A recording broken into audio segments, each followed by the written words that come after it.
श्रीमन्महागणाधिपतये नमः। श्रीसरस्वत्यै नमः। श्रीगुरुभ्यो नमः। श्रीकुलदेवतायै नमः। वक्रतुण्डमहाकायो सूर्यकोटिसमप्रभो निर्विघ्नं कुरु मे देव सर्वकार्येषु सर्वदा। नमस्ते शारदे देवी सरस्वती मतिप्रदे वसत्वं मम जिह्वाग्रे सर्वविद्याप्रदा भव। गुरुर्ब्रह्मा गुरुर्विष्णु गुरुर्देवो महेश्वरः गुरु साक्षात् परब्रह्म तस्मै श्रीगुरवे नमः।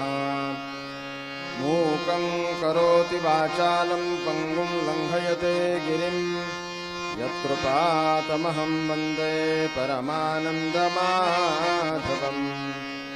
शरणागतदीनार्तपरित्राणपरायणे सर्वस्यार्तिहरे देवी नारायणि नमोऽस्तुते। भरतकुलभाग्यकलिके भावरसानन्दपरिणता सारे जगदखिलमोहनकले जय जय रङ्गाधिदेवते देवी।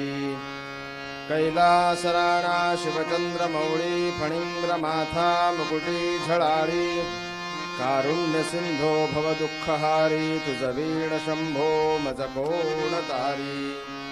मनोजवं मारुततुल्यवेगं जितेन्द्रियं बुद्धिमतां वरिष्ठं वातात्मजं वानरयूथमुख्यं श्रीरामदूतं शरणं प्रपद्ये। आपदामपहरतारं दातारं सर्वसम्पदां लोकाभिरामं श्रीरामं भूयो भूयो नमाम्यहम्।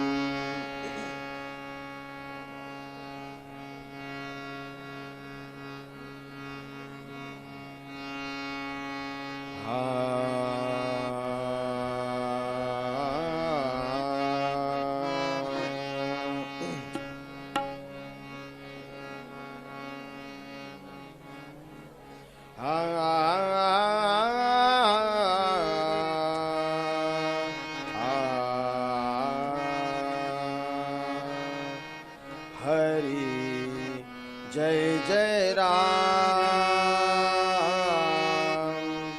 कृष्ण हरि हरि जय जय राम कृष्ण हरि हरि जय जय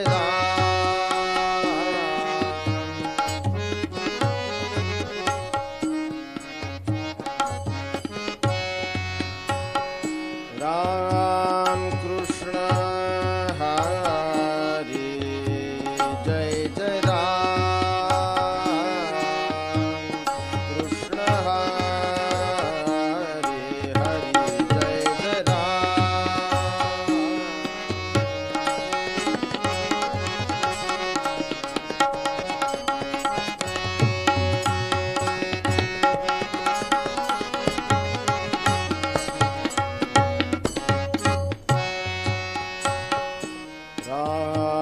कृष्ण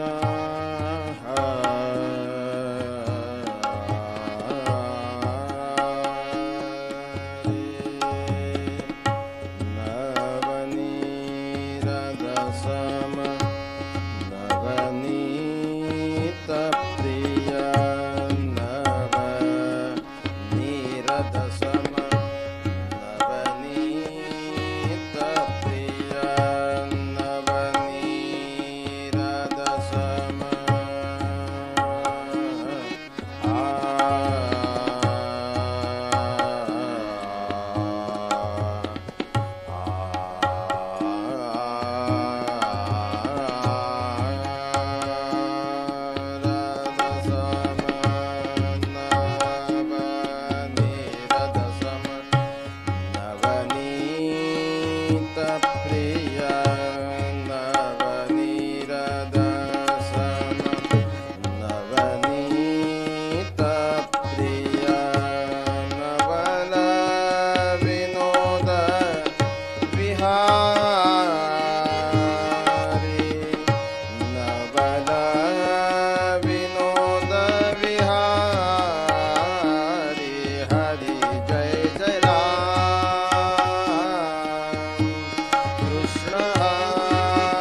दीना दीना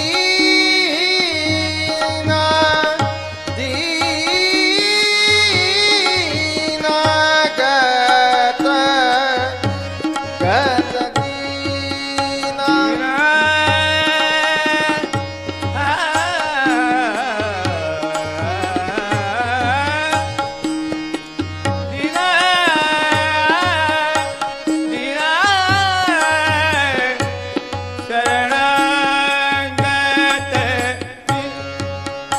दीना गत दीना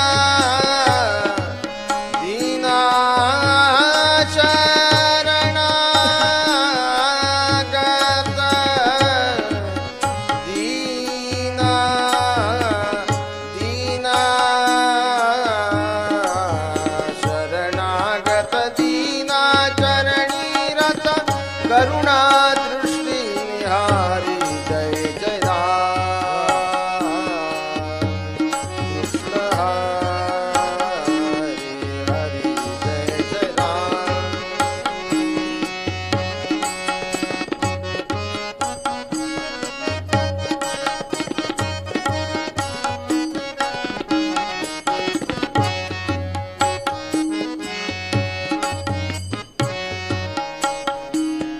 कृष्ण हरी हरी जय जय राम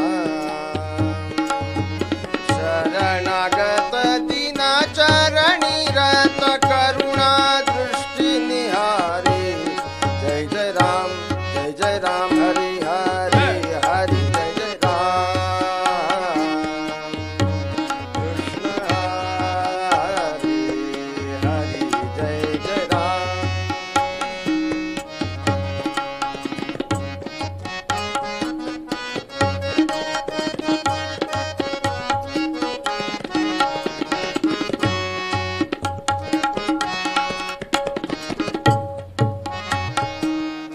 कृष्ण हरी शरणागत दीना चरणी रत करुणा दृष्टि निहारी कृष्ण हरी हरि जय जय राम कृष्ण हरी हरि जय जय राम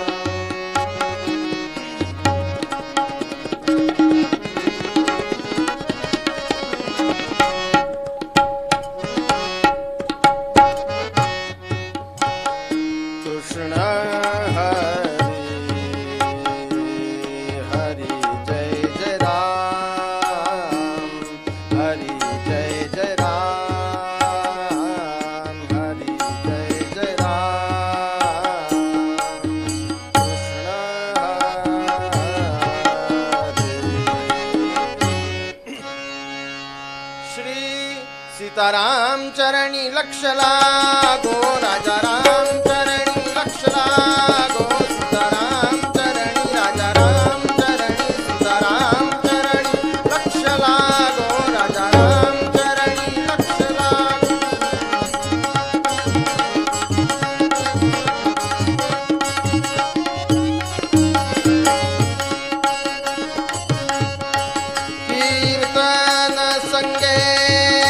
कीर्तन संगे रंगात रामा संगे रंगात दत्ता संगे रंगात देह वागो कीर्तन संगे रंगात देह वागो सीताराम चरणी लक्ष लागो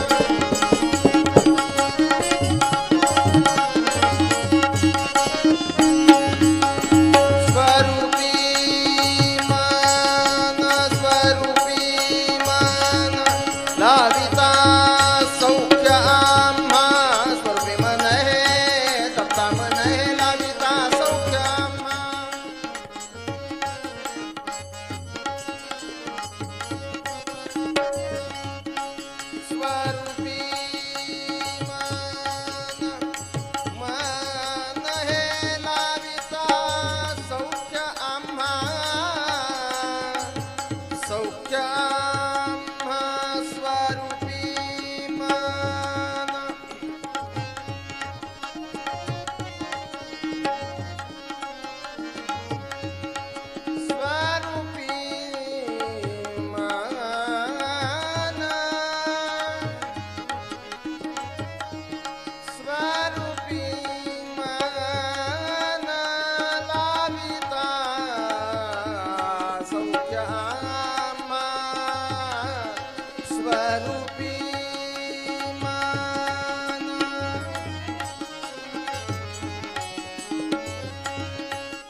राघव राजा राम पतित पावन सीताराम रघुपति राघव राजा राम पतित पावन सीताराम राघव राजा राम रघुपति राघव राजा राम पतित पावन सीताराम राघव राजा राम पतित पावन सीताराम रघुपति राघव राजा राम पतित पावन सीताराम राघव राजा राम पतित पावन सीताराम रघुपति राघव राजा राम पतित पावन सीताराम राघव राजा राम रघुपति राघव राजा राम पतित पावन सीताराम राघव राजा राम पतित पावन सीताराम कुंडली कवरदा हरि विठ्ठल श्री ज्ञानदेव तुकाराम अवधूत चिंतन श्री गुरुदेव दत्त श्रीमत् परमहंस परिव्राजकाचार्य वासुदेवानंद सरस्वती स्वामी महाराज की जय ग्राम देवता यक्षिणी माता की जय जगदम्ब उदयोस्तु मंगलमूर्ति मोरया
कोण या जगाचा करी प्रतिपाळ कोण या जगाचा करी प्रतिपाळ प्रतिपाळ कोण या जगाचा करी प्रतिपाळ होऊनी कनवाळा होऊनी कनवाळा काळत्रयी कोण या जगाचा करी प्रतिपाळ कोण या जगाचा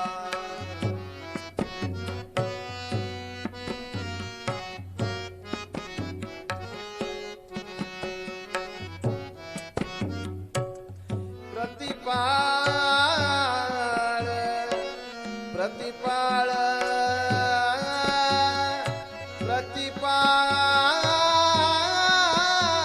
प्रतिपाळ करी प्रतिपाळ कोण या जगाचा करी प्रतिपाळ कोण या जगाचा करी प्रतिपाळ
नवधान्य काळत्रयी मान्य असा नवधान्य काळत्रयी मान्य असा नवधान्य काळत्रयी मान्य मान्य असा असा नवधान्य तुझ वीण धन्य अन्य दत्ता तुझ वीण अन्य धन्य दत्ता कोण या जगाचा करी प्रतिपाळ कोण या जगाचा करी प्रतिपाळ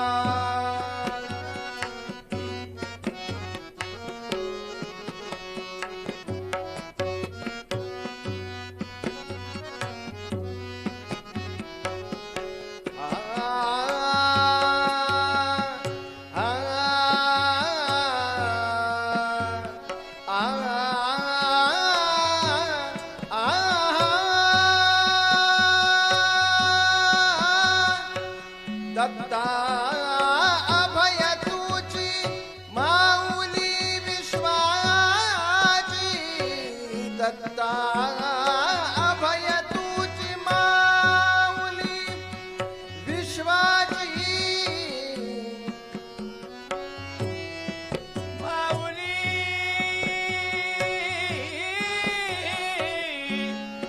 माऊली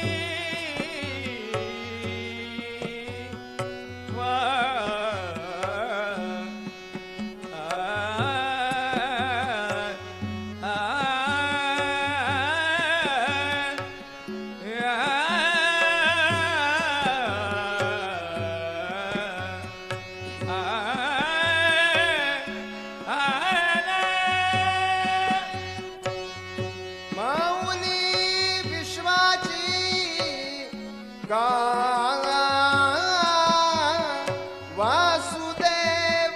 वासुदेवाची का वासुदेवाची पच्ची करीसी गया जगाचा करी प्रतिपाळ करी प्रतिपाळ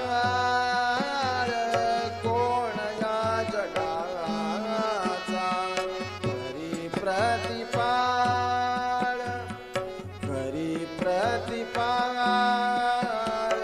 करी प्रतिपाळ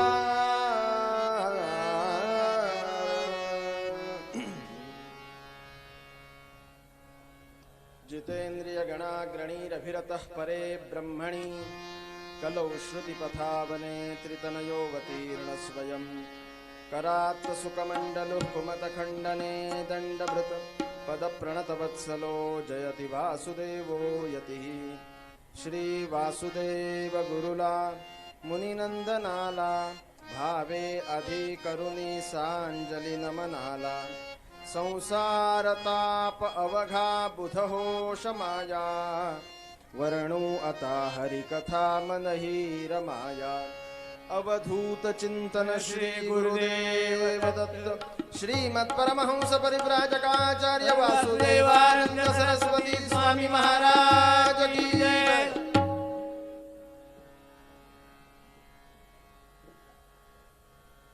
भगवान परमहंस परिव्राजकाचार्य श्रीमद वासुदेवानंद सरस्वती टेंबे स्वामी महाराज यांनी स्थापित केलेल्या भगवान दत्तप्रभूंच्या मंदिरामध्ये आपण दत्त जन्म सोहळ्याच्या निमित्ताने सगळे एकत्रित जमलोत। त्यामध्ये कीर्तन आणि श्रवण अशा माध्यमातून भगवान दत्तप्रभूंची सेवा आपण त्यांच्या चरणी समर्पित करतोय। आजच्या पूर्वरंगाकरता आधार म्हणून स्वामी महाराजांचाच अभंग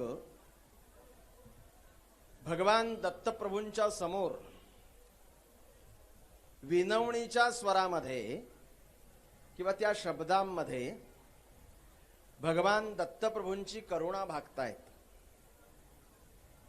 इथे सुरुवातीला जो विचारी मनुष्य आहे, ज्याला भगवंताबद्दल म्हणजे आस्तिक आहे, आस्तिकता आहे किंवा भगवंतांचं अस्तित्व या संपूर्ण विश्वामध्ये आहे पण अनुभवाला येत नाही, अशा परिस्थितीमध्ये असलेल्या भक्ताची काय अवस्था असेल. त्याला जसा एखादा संशय किंवा प्रश्न निर्माण झाला असेल तसा म्हणजे तुमच्या आमच्या तर्फे भगवान दत्त महाराजांची सेवा आहे, करुणा आहे. स्वामी महाराज भगवान दत्तप्रभूंना सांगतायत, वास्तविक कोण या जगाचा करी परिपाळ, परिपाळ म्हणजे सांभाळ, या संपूर्ण विश्वाचा परिपाळ सांभाळ कोण करतंय. असं कोण असं जरी म्हटलंय तरी सुद्धा हा प्रश्न नाहीये. कोण बाबा करत असेल असा प्रश्न नाहीये. त्यांना ठाम निश्चित माहित आहे की या संपूर्ण विश्वाचं पालन करणारी देवता कोण आहे. हे खात्रीने माहीत असल्यानंतर केलेला म्हणजे स्वामींनी दत्तप्रभूंना सांगितलंय. उदाहरणार्थ गेले 8 दिवस इथे कीर्तन चालू आहे. कुणीतरी एखादी व्यक्ती अशी असेल की रोज कीर्तनाला येणारी, पण एखाद दिवस असं झालंय हे पहिले 4-5 दिवस आलेत, रोज येत आहेत 5-6 दिवस, आणि एखाद दिवस चुकून कीर्तनाला फार गर्दी झाली आहे, चुकून झाली आहे असं म्हणतो आम्ही. आणि अशा गर्दीमध्ये त्यांना यायला उशीर झालाय, वेळ झालाय, आणि रोज ते ज्या जागेवर बसतात त्या जागेवर बसलेले आज दिसले नाहीत आणि त्यांना ती जागा शिल्लक राहिली नाही, कोणीतरी दुसरा बसला आणि त्या जाग्यावर ती व्यक्ती नाही असं उपस्थितांनी बाकीच्यांनी बघितलंय. रोज येतात पण आज आले नाहीत कीर्तनाला. असं झालं, पण ते आले होते, ती जागा मिळाली नाही, यायला उशीर झाला म्हणून जरा मागे बसलेत कुठेतरी. रोजच्या मंडळींना ती व्यक्ती दिसली नाही आणि दुसऱ्या दिवशी काही कारणास्तव या दोघांची भेट झाली आणि त्या भेटीमध्ये जो आला होता पण बाजूला बसला होता, त्याच्या नित्याच्या जागेवर बसला नव्हता, आणि जो आला होता त्याला कळलंय की ती व्यक्ती आली नाही असं वाटलं, म्हणून त्यांनी त्याला प्रश्न केला. म्हटलं का हो, रोज येता कीर्तनाला? ते म्हणाले हो रोजच येतो. मग म्हटलं काल आला नव्हतात ते? तो म्हणाला काय म्हणता, आलो नव्हतो असा लगेच प्रश्न विचारतो. वास्तविक ते आले होते, याला दिसले नाहीत, म्हणून त्यांनी याच्या प्रश्नाला उत्तर प्रश्नातूनच दिलंय. काल का आला नाहीत? तो म्हणाला आलो नव्हतो. याने प्रश्न विचारला, उत्तर सुद्धा प्रश्नार्थकच आहे. तसं या संपूर्ण विश्वाची काळजी वाहणारे भगवान दत्तप्रभू आहेत हे स्वामी महाराजांना निश्चित माहिती आहे. म्हणून कोण करत असेल असं न विचारता तुमच्याशिवाय दुसरं कोण आहे या संपूर्ण विश्वाचं पालन करणारं, प्रतिपाळ करणारं दुसरं कोण आहे. अशा अर्थानं, अशा भावनेने स्वामी महाराज भगवान दत्तप्रभूंना प्रार्थना करतात, सगळ्या विश्वाची काळजी तुम्ही घेता. आणि शेवटच्या चरणामध्ये दत्ता अभय तुची माऊली विश्वाची, सगळ्या विश्वाची संपूर्ण सृष्टीची तू माऊली आहेस, आई आहेस. आणि असं असताना का वासुदेवाची पच्ची करशी, पच्ची याचा अर्थ उपेक्षा. या भक्ताची माझी म्हणजे वासुदेवाची म्हणजे स्वामी महाराज म्हणतायत ना, ते विचारतायत माझी का उपेक्षा करता, माझ्यावर सुद्धा तशीच कृपा करा. इकडे एका अर्थाने बघितलं तर हे प्रार्थना म्हणण्याकरता म्हणून पद म्हणता येईल. प्रार्थना आहे भगवान दत्तप्रभूंची. एका अर्थाने बघितलं तर भगवान दत्तप्रभूंची विनवणी आहे, माझ्यावर सुद्धा कृपा करा. म्हणजे प्रार्थना आहे, विनवणी आहे, अशा स्वरूपामध्ये स्वामी महाराज करतायत. आता मला सांगा, स्वामींवर भगवान दत्तप्रभूंची कृपा नव्हती का? निश्चित होती. एवढंच कशाला, भगवान दत्तप्रभूंचा अंशावतार म्हणूनच स्वामी महाराज आहेत. मग असं असताना या अभंगाची रचना करावी असं वाटलं. याचं कारण असं आहे, ते तुमच्या आमच्या करता हा अभंग आहे.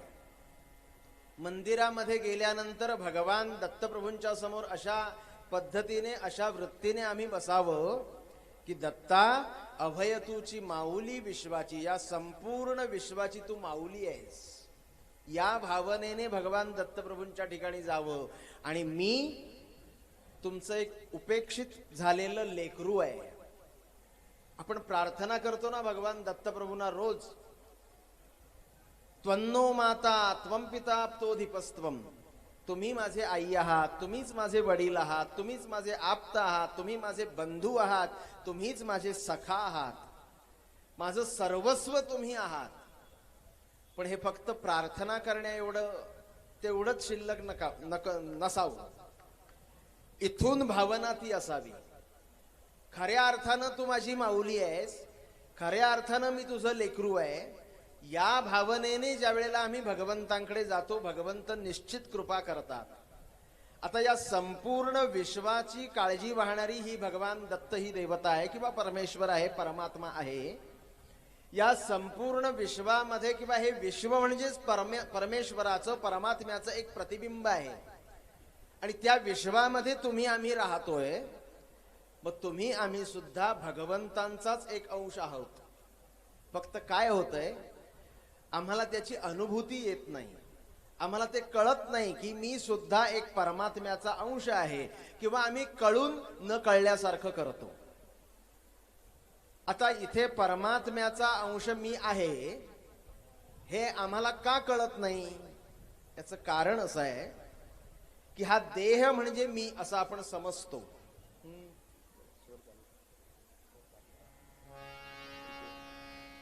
देह म्हणजे मी अशी आमची भावना आहे.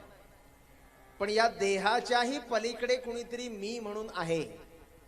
आणि जो तुमच्या आमच्यामध्ये तो मी आहे, तोपर्यंत आम्हाला काहीतरी महत्व आहे. म्हणून आचार्य तुम्हा आम्हाला आमच्या विद्वत्याला किंवा आमच्या पांडित्याला बाजूला सारून एक विचार देतात. आम्ही जीवनामध्ये कसं राहावं, कसं वागावं, ते म्हणाले एक विचार करावा, फक्त एक विचार. काय असेल तो विचार? कोहम कथमिदं जातं को वा कर्तास्य विद्यते उपादानं किमस्तीह विचारा सोयमीदृशः. कोहम कहा अहम, कथमिदं जातं को वा कर्तास्य विद्यते उपादानं किमस्तीह विचारा सोयमीदृशः. कुठल्याही बाजूने सुरुवात करा, सगळ्या बाजूने गेल्यानंतर उत्तर ईश्वर असं एकच येणार आहे. सगळ्या बाजूने म्हणण्यापेक्षा पहिला प्रश्न त्यांनी ठेवला, कहा अहम, मी कोण. प्रत्येकानं आपल्याला विचारण्याचा प्रश्न आहे, मी कोण. काय सांगायचं? कोणी विचारलं मी कोण, आम्हाला कोणीतरी विचारलं मी कोण. कुडाळ तालुक्यामध्ये पोखरण गावामध्ये पोखरणकर कुटुंबियामध्ये जन्माला आलेला एक जंतू, जीव, मी. आई वडिलांनी, वडीलधाऱ्या मंडळींनी नाव ठेवलं पुरुषोत्तम, म्हणून पुरुषोत्तम पोखरणकर म्हणजे मी असं आम्ही सांगतो.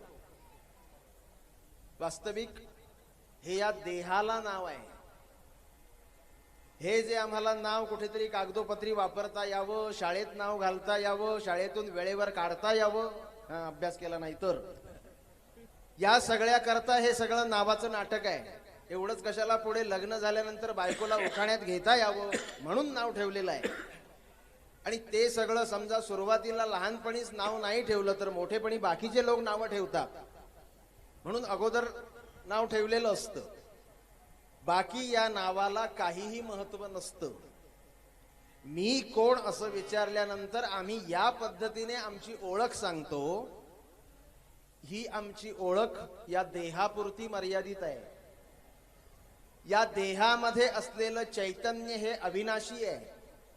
त्याचा कधीच नाश होत नाही, पण देहाचा नाश होतो. मग मला सांगा, अविनाशी असलेल्या त्या जीवाला, आत्म्याला हे नाव देता येईल का?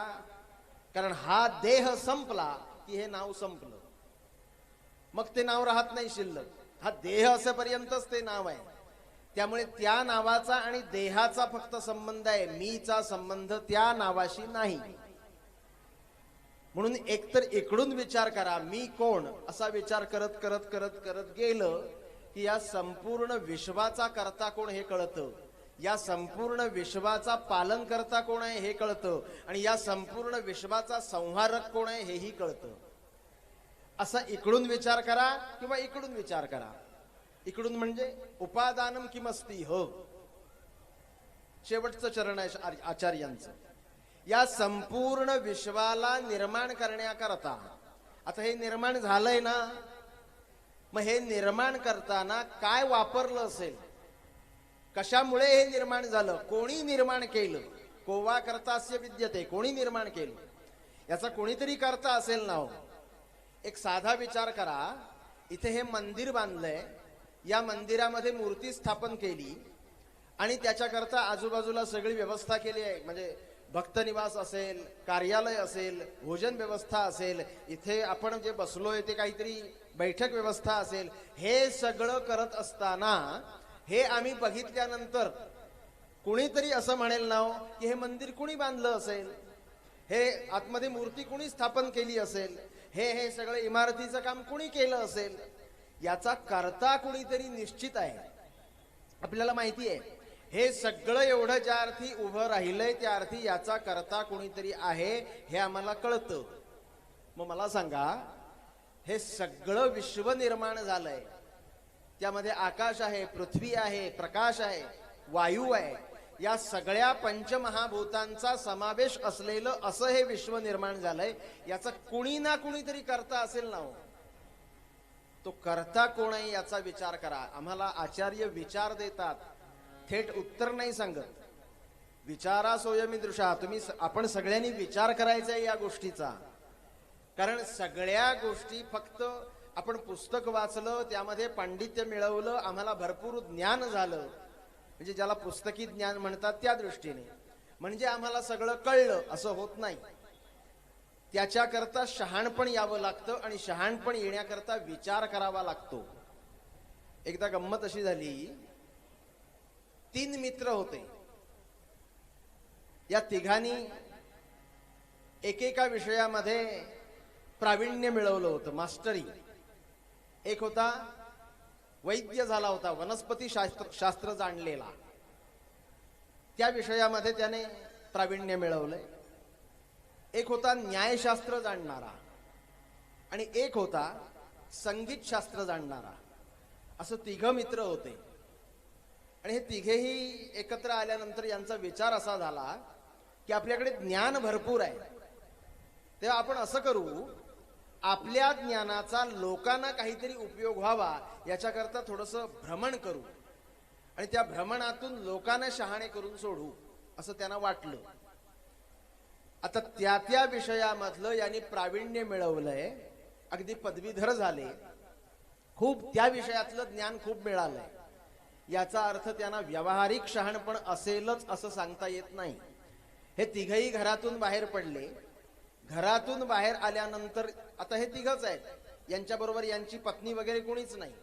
या तिघांनीच एखाद्या ठिकाणी राहायचं, तिथेच काय असेल ते स्वयंपाक करायचा, बाकीचा आपला ज्ञानाचा प्रचार आणि प्रसार करायचा. याच्याकरता म्हणून हे 3 जण बाहेर पडलेत आणि एखाद्या ठिकाणी एका गावामध्ये आज राहायचं ठरलं. ते ठरल्यानंतर या तिघांनी विचार केला की आज आता आपण इथे किती दिवस राहायचं वगैरे, काय या लोकांना सगळ्यांना आपलं ज्ञान द्यायचंय, किती दिवस लागतील सांगता येणार नाही. तेव्हा आपण असं करू, आपली पोटा पाण्याची व्यवस्था आपल्याला आता तिघांना करायला पाहिजे.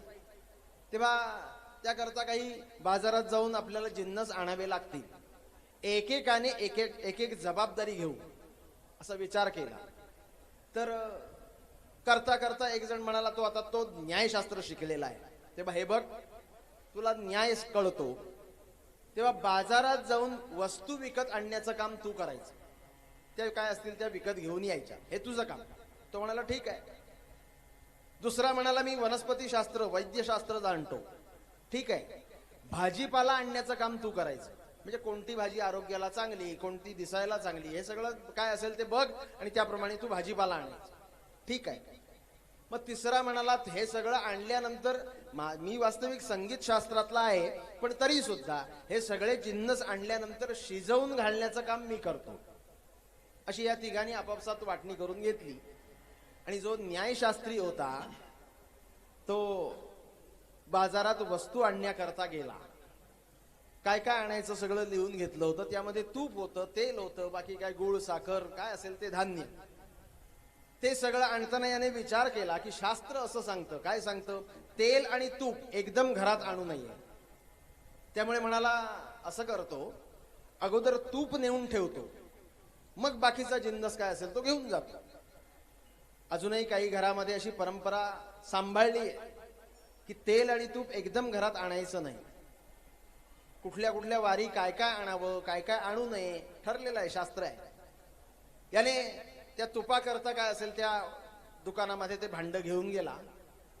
आपल्याला काय अर्धा शेर एक शेर काय पाहिजे ते तूप घेतलं, त्याचे काय असतील ते पैसे दिले आणि ते तूप घेऊन घरी येत असताना याच्या न्यायशास्त्राचा किडा वळवळला आणि शास्त्राच्या पद्धतीने याने विचार करायला सुरुवात केली की माझ्या हातामध्ये तुपाचं भांड आहे, तेव्हा या तुपाला भांड्याचा आधार आहे की भांड्याला तुपाचा आधार आहे? हो, न्यायशास्त्र. या तुपाला भांड्याचा आधार आहे की भांड्याला तुपाचा आधार आहे? कुणाला सांगता येईल? तुपाला भांड्याचा आधार की भांड्याला तुपाचा आधार? सांगा. एक जण म्हणाला भांड्याला तुपा, म्हणजे ते भांड आहे म्हणून, म्हणजे भांड्याचा तुपाला आधार आहे. ठरलं नक्की? त्या भांड्याच्या आधाराने तूप राहिलंय ना, त्यामुळे भांड्याचा आधार तुपाला आहे. नक्की झालं? म्हटलं नक्की झालं. पण असे शास्त्री असतात ना, त्यातल्या त्यात न्यायशास्त्री, त्यांचे विचारच काय वेगळे असतात. हो, त्यांनी असा विचार केला की या भांड्याला तुपाचा, म्हणजे भांड्याचा तुपाला जर आधार असेल तर समजा याच्यामध्ये तूप नसतं. आता इथे भांड्याचा आधार तुपाला आहे, हा मुख्य विषय. म्हणजे याच्यातलं मुख्य काय? भांड. मला सांगा, याच्यात तूप नसतं तर भांड हातात घेतलं असतं का? नाही. म्हणजे तुपाचा आधार भांड्याला आहे. आता याची गफलत झाली. हा म्हणाला तुपाचा आधार भांड्याला की भांड्याचा आधार तुपाला? तो म्हणाला याच्यात तूप नसतं तर आधार मग काढून घेतला असता तरी चाललं असतं. त्यामुळे म्हणाला हे असं नको, तूप नसतं तर काय झालं असतं ते बघूया, असा विचार केला आणि याने पातेलं उलट केलं. तूप सगळं सांडून गेलं आणि रिकामं भांड घेऊन घरी आला. तो म्हणाला काय झालं?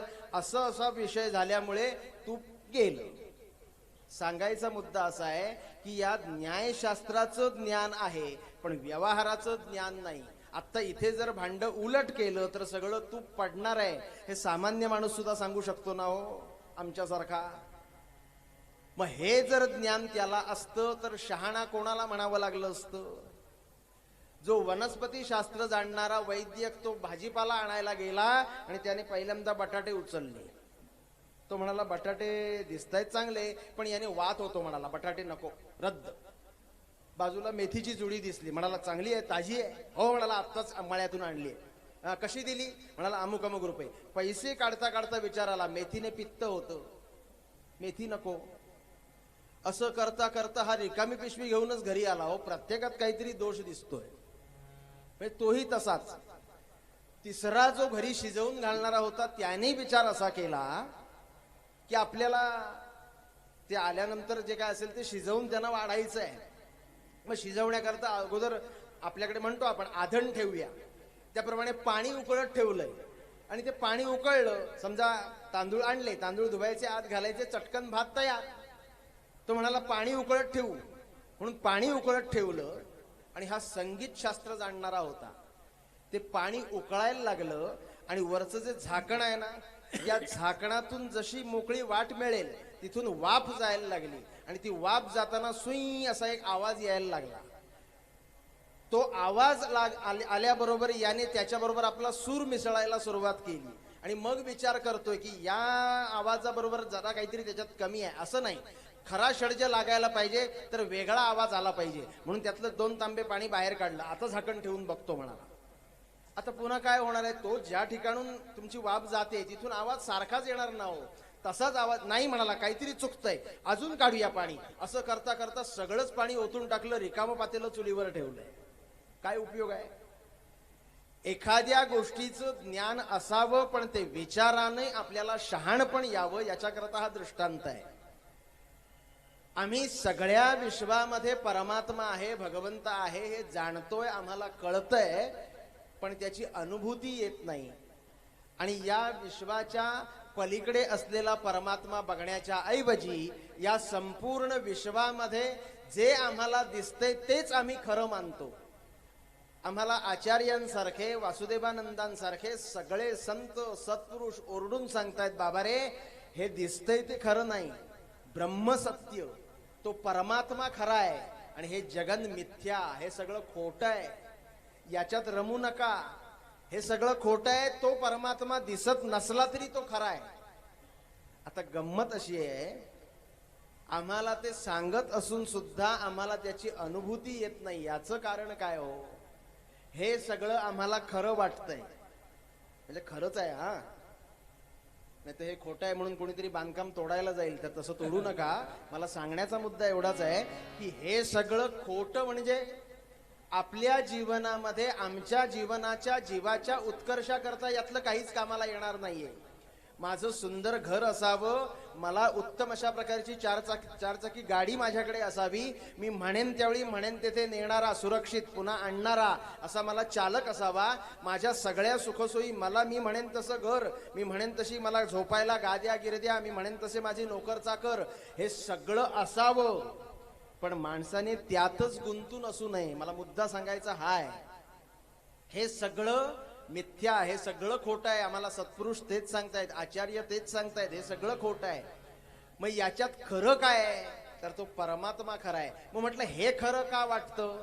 त्याच्याकरता एक दृष्टांत सांगतो आणि पूर्वरंगात थांबतो.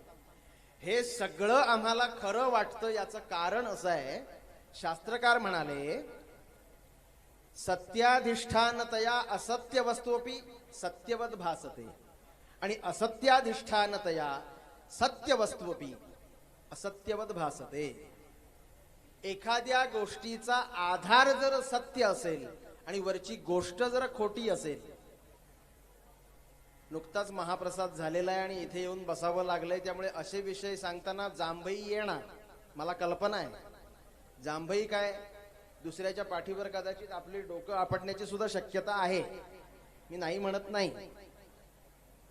पण काय आहे, कीर्तनात फक्त विनोदच सांगायचं आणि लोकांना हसवत ठेवायचं अशी आमच्या गुरूंची आज्ञा नाहीये, परंपरा नाही हो. थोडस त्यातला विषय, त्यातलं मर्म कळणं आवश्यक आहे, गरजेचं आहे. म्हणून जास्तीत जास्त सोपं करून सांगण्याचा प्रयत्न करतो. नाही कळलं तर निदान ऐकून ठेवा आणि कधीतरी विचार करा, निश्चित कळेल. सांगायचा मुद्दा, एखाद्या गोष्टीचं ज्या वेळेला अधिष्ठान सत्य असतं त्यावेळेला त्याच्या वरची गोष्ट जरी असत्य असली तरी ती सत्यच भासते. नाही कळलं, दृष्टांत सांगतो. एक सावकार होते, फार मोठे श्रीमंत आहेत, नोकर चाकर आहेत, आचारी आहेत, पाणके आहेत, यांची सगळी सेवा करण्याकरता सगळे सज्ज आहेत, तयार आहेत. आणि घरातली पिढीजात संपत्ती आहे, श्रीमंती आहे, आणि त्या श्रीमंतीनुसार यांना सगळे दागदागिने अंगावर आहेत. काय झालं, पिढीजात अगदी जन्मापासून सगळ्या सुखसोयी श्रीमंती मिळत गेल्याचा परिणाम, आपण काहीतरी उद्योग, व्यवसाय, धंदा, नोकरी करावी असं कधीच वाटलं नाही. आहे ना, आपलं चाललंय ना, रोज चांगलं आहे, आपल्या नोकरांचा पगार भागतोय, माझं पोट भरतंय, नोकर जेवून खाऊन सुखी आहेत, समाधानी आहेत, सगळ्यांना सगळं मिळतंय, चला. म्हणून त्याच आनंदामध्ये आहेत, त्या मस्तीमध्ये आहेत. पण शेवटी असं आहे, साठवलेलं धन किती दिवस पुरणार हो? करता करता करता करता एक दिवस असा आला की त्यातला आचारी होता तो पुढे आला आणि त्या आचार्याने सांगितलं, म्हटलं, श्रीमंत शेठजी, तुम्हाला रात्री जर काही जेवायला हवं असेल तर जिन्नस आणलात तरच शिजवून मिळेल, नाहीतर आता घरात शिल्लक काही नाही, सगळं संपलं. ते म्हणाले असं कसं संपलं? तुम्ही म्हटलं कधी त्याच्यात भर घातलीच नाही, होतं ते रोज घ्यायचं घ्यायचं घ्यायचं घ्यायचं आणि संपवायचं, याच्यामध्ये सगळं संपलं. त्याच्यामध्ये भर घातली तर ते वाढेल ना हो. कधी घातलंच नाही, कधी आणलंच नाही तर वाढेल कसं? संपलं. श्रीमंत म्हणाले काय काळजी करू नको, मी बघतो.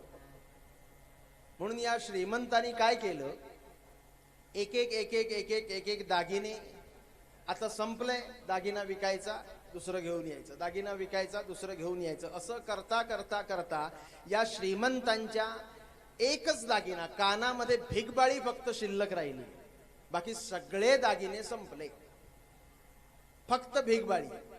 आणि हा जो आचारी होता त्याचं नेमकं लक्ष या भिगबाळीवरच होतं. लक्ष होतं याचा अर्थ त्याच्या मनात फक्त एवढं होतं की मला रोज जो काही पगार मिळतो त्यातले पैसे साठवून साठवून साठवून एक दिवस या श्रीमंतांसारखी भिगबाळी माझ्याही कानात असणार. अशा पद्धतीने तो पैसे साठवतोय. आणि आज पुन्हा त्या आचार्याने सांगितलं की म्हटलं सगळं संपलं, काळजी करू नको, बघतो. म्हणून त्या सोनाराकडे आले.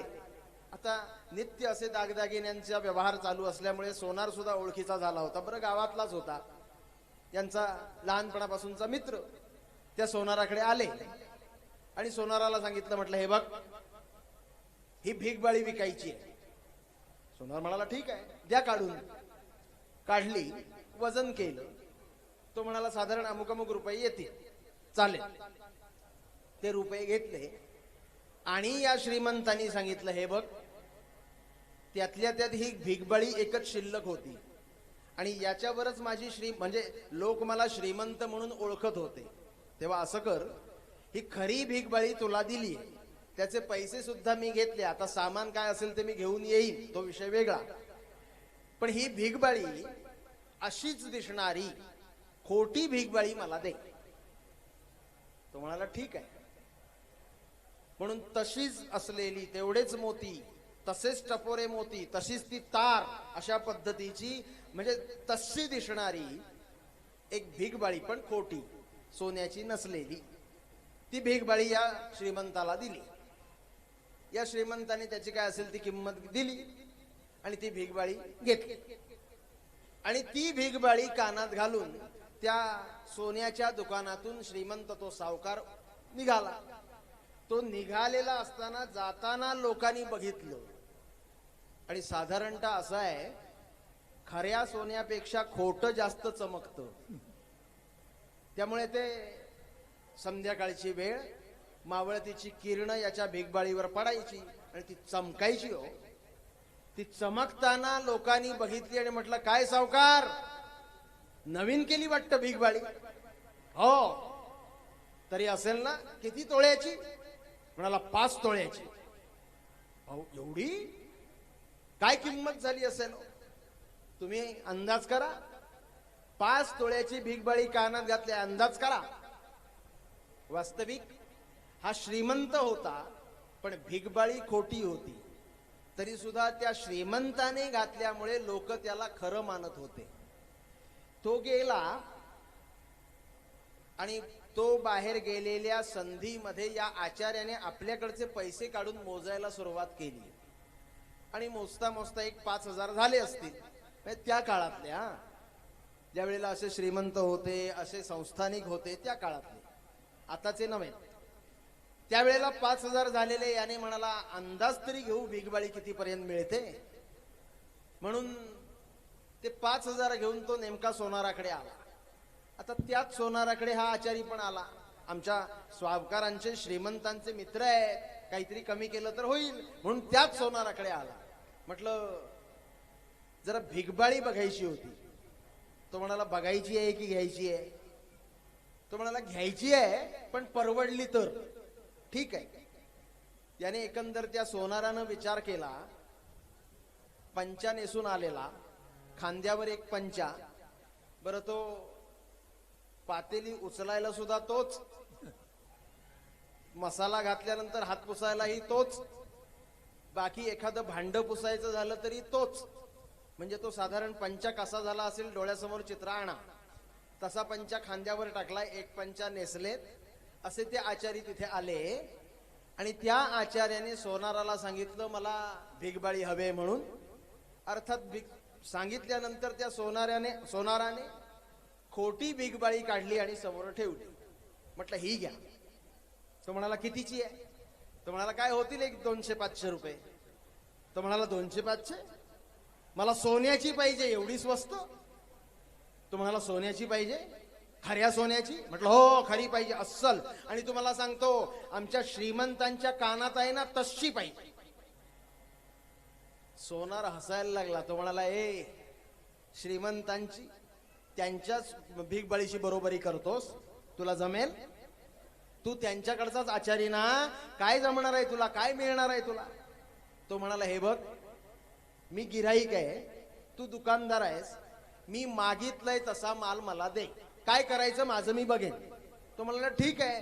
म्हणून श्रीमंतांच्या कानामध्ये आहे तशी पाहिजे म्हटल्यानंतर तशी कशाला हो, तीच काढून याने समोर ठेवली. कारण आज याच्या अगोदर श्रीमंत येऊन विकून गेले होते, त्यामुळे तीच भिगबाळी काढली. म्हटलं ही बघ. हा म्हणाला ही अशीच अशीच अशी श्रीमंतांच्या कानात आहे, अशीच पाहिजे. किती रुपये? तो म्हणाला 5,000 रुपये. ठीक आहे. त्याने मोजले, 5,000 झाले. हे घे.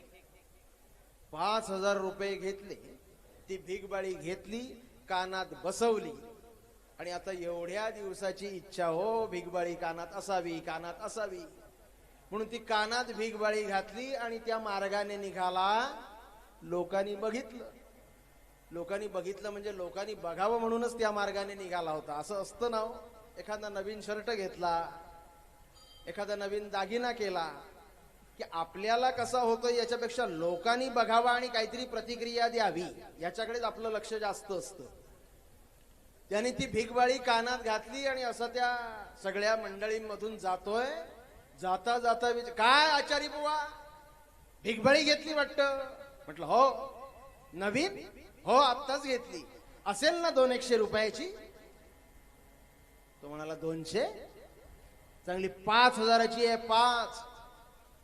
आता या आचार्याने वास्तविक खरी भिगबाळी घातली होती, पण कुणी घातली होती?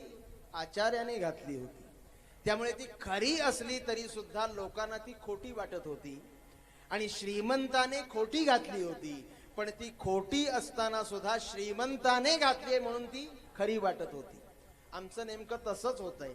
या संपूर्ण विश्वाला आधार देणारी ती परमात्मा स्वरूपातली दत्त म्हणा, कृष्ण म्हणा, राम म्हणा, गणपती बाप्पा कुणीही म्हणावं, या संपूर्ण विश्वाचा करता करविता सांभाळ करणारा तो परमात्मा आहे. या संपूर्ण विश्वामध्ये तो सामावलेला आहे. तो तिथे आहे म्हणून आपल्याला हे सगळं खरं वाटतंय. वास्तविक हे सगळं खोटं आहे, पण तो आहे त्याचा आधार म्हणून आम्हाला ते खरं वाटतंय. आणि याच्याही पलीकडे सगळ्या विश्वाच्या असणारा ज्याची आपण उपासना केली पाहिजे तो परमात्मा, तो भगवंत आम्हाला खरा असून सुद्धा खोटा वाटतो का?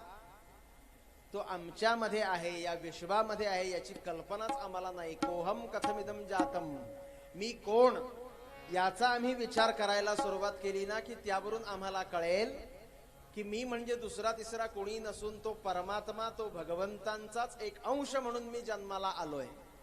तो परमात्मा माझ्या अगदी जवळ आहे. नाही नाही माझ्यातच आहे. नाही नाही मी म्हणजेच परमात्मा आहे. हे कळण्याकरता सद्गुरू, संत, सत्पुरुष हे आम्हाला विचार करायला लावतात आणि त्या विचाराने आम्हाला शहाणपण येतं. आणि मग आम्हाला कळतं की अरे रे, मी असं समजत होतो की मी कुणीतरी वेगळा आहे. तसं काहीच नसतं. जसा मी आहे तसं हे आहे, जसे हे आहेत तसे बाकी सगळे आहेत. नाही नाही, या संपूर्ण विश्व तुमच्या आमच्यामध्येच सामावलेलं आहे आणि या विश्वामध्ये तुम्ही आम्ही सामावलेले आहोत. जसं ताक करत होत्या, ताक, आणि ते ताक करून करून लोण्याचे गोळे वर आले आणि लोण्याचे गोळे वर आलेले बघितले आणि तेवढ्यात आमच्यासारखा एक बुवा गेला हो. आता बुवा आलाय म्हटल्यानंतर मनात नसलं तरी नाईलाजानं काही वेळेला चहा द्यावा लागतो. म्हणून ताक करायचं बाजूला ठेवलं आणि चहा देण्याकरता आल्या पुढे. म्हटलं बुवा घ्या गोडोबर. नाही म्हटलं घेतो, पण तुमचं ताकाचं काम होऊ दे पूर्ण. म्हटलं म्हणजे नाही नाही, ताक लोणी काढताय ना तुम्ही, ते लोणी काढून होऊ दे तुमचं. ते म्हणाले नाही येतंय हळूहळू, आता वर आलंय ताकाच्या, आता लोणी येण्याची प्रक्रिया थांबलीये, आता याच्यापेक्षा लोणी येणार नाही. त्याचे गोळे तयार झालंय माझं थोडक्यात, फक्त ते लोणी ताकातून बाहेर काढायचंय. मग आमच्यासारखा बुवा सांगतो बाहेर काढायचं, ते मग बाहेर काढून ठेवा, पुन्हा ताकात मिसळलं तर. पण जी अनुभवी असते गृहिणी ती सांगते बुवा तुम्ही फक्त लोकांच्या समोर जाऊन झांजच वाजवा, बाकी तुम्हाला काही कळायचं नाही. म्हटलं म्हणजे एकदा ते ताक घुसळून लोणी वर आलं की ते लोणी, एकदा ताकातून बाहेर आलेलं लोणी पुन्हा ताकात मिसळत नाही. हे कीर्तनकार तुम्हाला कसं कळणार? सांगायचा मुद्दा एवढाच आहे की या संपूर्ण विश्वाचं मंथन करून विचार करून आम्हाला संपूर्ण विश्वामध्ये एकदा भगवंत आहे, परमात्मा आहे, या संपूर्ण विश्वाची काळजी करणारा, त्याचं पालन करणारा तो आहे, हे एकदा आम्हाला विचाराचा सारातून कळलं की आमची वृत्ती, आमची बुद्धी, आमचं मन, आमचं चित्त बाकी दुसरीकडे कुठेच भटकणार नाही. हो, एकदा त्या परमात्म्याच्या भगवंतांच्या जवळ गेलं की आमचं काम झालं. ते जाण्याकरता, त्याची आळवणी करण्याकरता आम्हाला हे कळलं पाहिजे की जळी स्थळी काष्ठी पाषाणी सगळीकडे तो परमात्मा आहे. जसं माझ्यात आहे तसं समोरच्यात आहे. जे जे देखिले भूत ते ते मानिजे भगवंत, या न्यायाने जर आम्ही वागायला लागलो ना तर जीवनामध्ये काय आनंद आहे. हो, फक्त त्या तळमळीने, त्या भावनेने भगवंतांच्या जवळ गेलं पाहिजे की परमात्मा, हे दत्तप्रभू, हे स्वामी महाराज, या संपूर्ण विश्वाची काळजी करणारे तुम्ही आहात, तसं माझी सुद्धा. का वासुदेवाची पच्ची करिसी, उपेक्षा आमची का करता, आमच्यावरही कृपा करा. असं एकदा तळमळीने कळकळीने त्या परमात्म्याला हाक मारली की भगवंत निश्चित कृपा करतो. कशी करतो? पुन्हा एक दृष्टांत सांगतो आणि पूर्वरंगात थांबतो. या भगवंतांना हाक मारली की भगवंत कृपा करतात. त्या पंढरपूरला पांडुरंगांच्या दर्शनाकरता अनेक भक्त यायचे. पण फार जुन्या काळामध्ये त्या पांडुरंगांच्या मंदिरामध्ये सगळ्यांनाच प्रवेश नव्हता. एक संत असे होते की बाहेर उभं राहायचं, पांडुरंगांचं मुखदर्शन करायचं, पांडुरंगांना नमस्कार करायची आणि देवा कृपा करा आमच्यावर असं म्हणायचं आणि घरी जायचं. रोज पहाटे यावं, चंद्रभागेत स्नान करावं, पांडुरंगांना काकडा करावा, प्रार्थना करावी, नमस्कार करावा आणि आपल्या कामाकरता निघून जावं. या संतांचं नाव आहे संत चोखामेळा. त्यांना मंदिरात प्रवेश नव्हता. असे भगवंतांच्यावर निस्सीम प्रेम करून भगवंतांना आपलंसं करून घेणारे चोखामेळा एक दिवस यांची पत्नी गरोदर आहे आणि दिवस भरत आले, कळा येऊ लागल्या आणि चोखामेळ्याने म्हणजे हाक मारली. म्हटलं अहो जरा ऐकता का, इकडे येता का? पुढे आले. काय झालं? म्हटलं मला त्रास व्हायला लागलाय, जरा वंसना बोलावता का, म्हणजे तुमच्या बहिणीला बोलावता का? चोखामेळा म्हणाले आत्ता जातो आणि बोलावून येतो. त्यावेळेला अशीच पद्धत होती. हो, हिने तिच्या उपयोगी पडावं, तिने हिच्या उपयोगी पडावं. हॉस्पिटल, डॉक्टर, नर्स ही काही व्यवस्था नव्हती त्या काळात. ठीक आहे, म्हणून चोखामेळा आपल्या बहिणीला बोलावण्याकरता निघाले. संध्याकाळची वेळ, चंद्रभागे पंढरपूरच्या पलीकडच्या गावामध्ये यांची म्हणजे चंद्रभागा ओलांडून पलीकडे जायचं आणि ताईला बोलवायचं याच्याकरता म्हणून निघाले. आणि जाता जाता पुन्हा त्या पांडुरंगांच्या दर्शनाकरता तिथे थांबलेत. नमस्कार केला. म्हटलं देवा माझ्या म्हणजे पत्नीला आता कळा येऊ लागल्या आहेत, व्यवस्थित तुमच्या कृपेने मोकळी होऊ दे अशी प्रार्थना केली. पांडुरंगांचं दर्शन घेतलं आणि निघाले.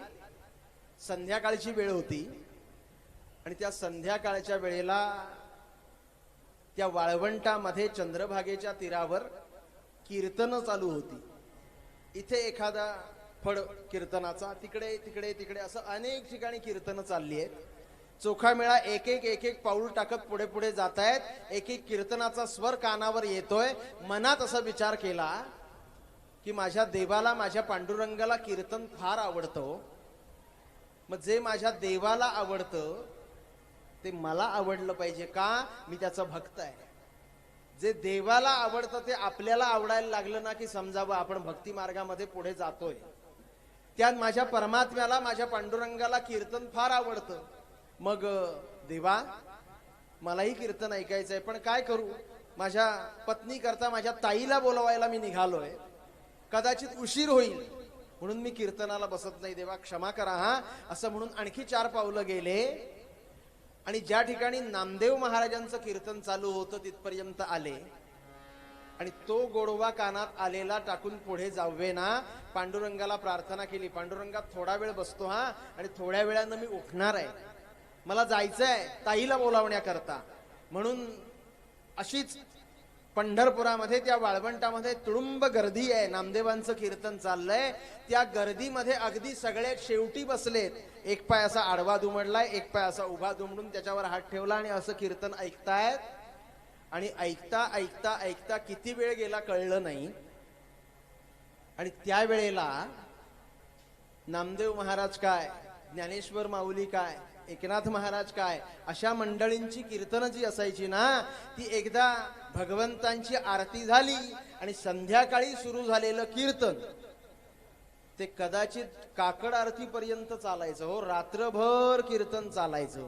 आणि सगळे श्रोते त्या कीर्तनामध्ये दंग व्हायचे, रंगून जायचे. कोणाला असं वाटत नव्हतं काय मला अवदसा आठवली आणि रात्रभर जागरण केलं, असं कोणाला वाटत नव्हतं.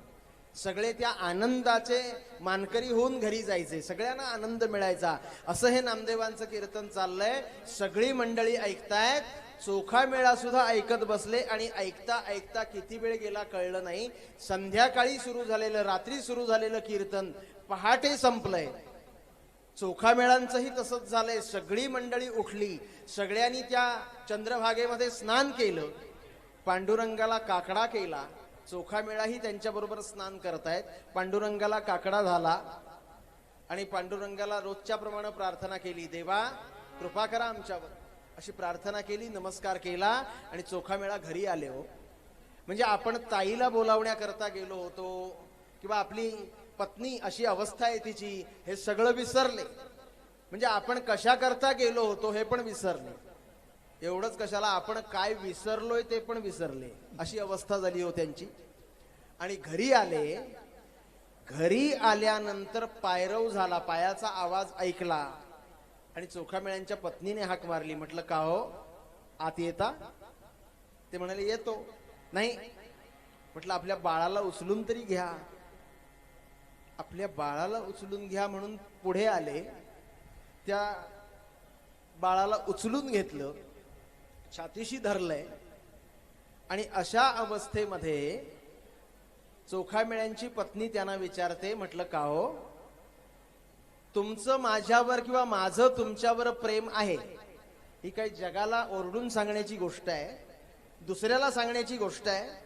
म्हणजे नवऱ्याचं बायकोवर आणि बायकोचं नवऱ्यावर प्रेम असतंच ना, ते सांगायला कशाला पाहिजे? चोखामेळा त्या बाळाकडे बघतायत आणि म्हणाले, मी कुठे सांगितलंय, कुणाला सांगितलंय, आणि जगाला सांगायला मी कुठे गेलोय? हो, असं काय म्हणता? तुम्हीच सांगितलं होतं ना, माझी अशी अशी अवस्था आहे, माझं बाळणपण आहे, त्याच्याकरता थोडे मूग घेऊन जा, थोडे गुळ घेऊन जा, थोडा डिंक घेऊन जा. तुम्हीच सांगितलं होतं ना ताईना? म्हटलं ताईना?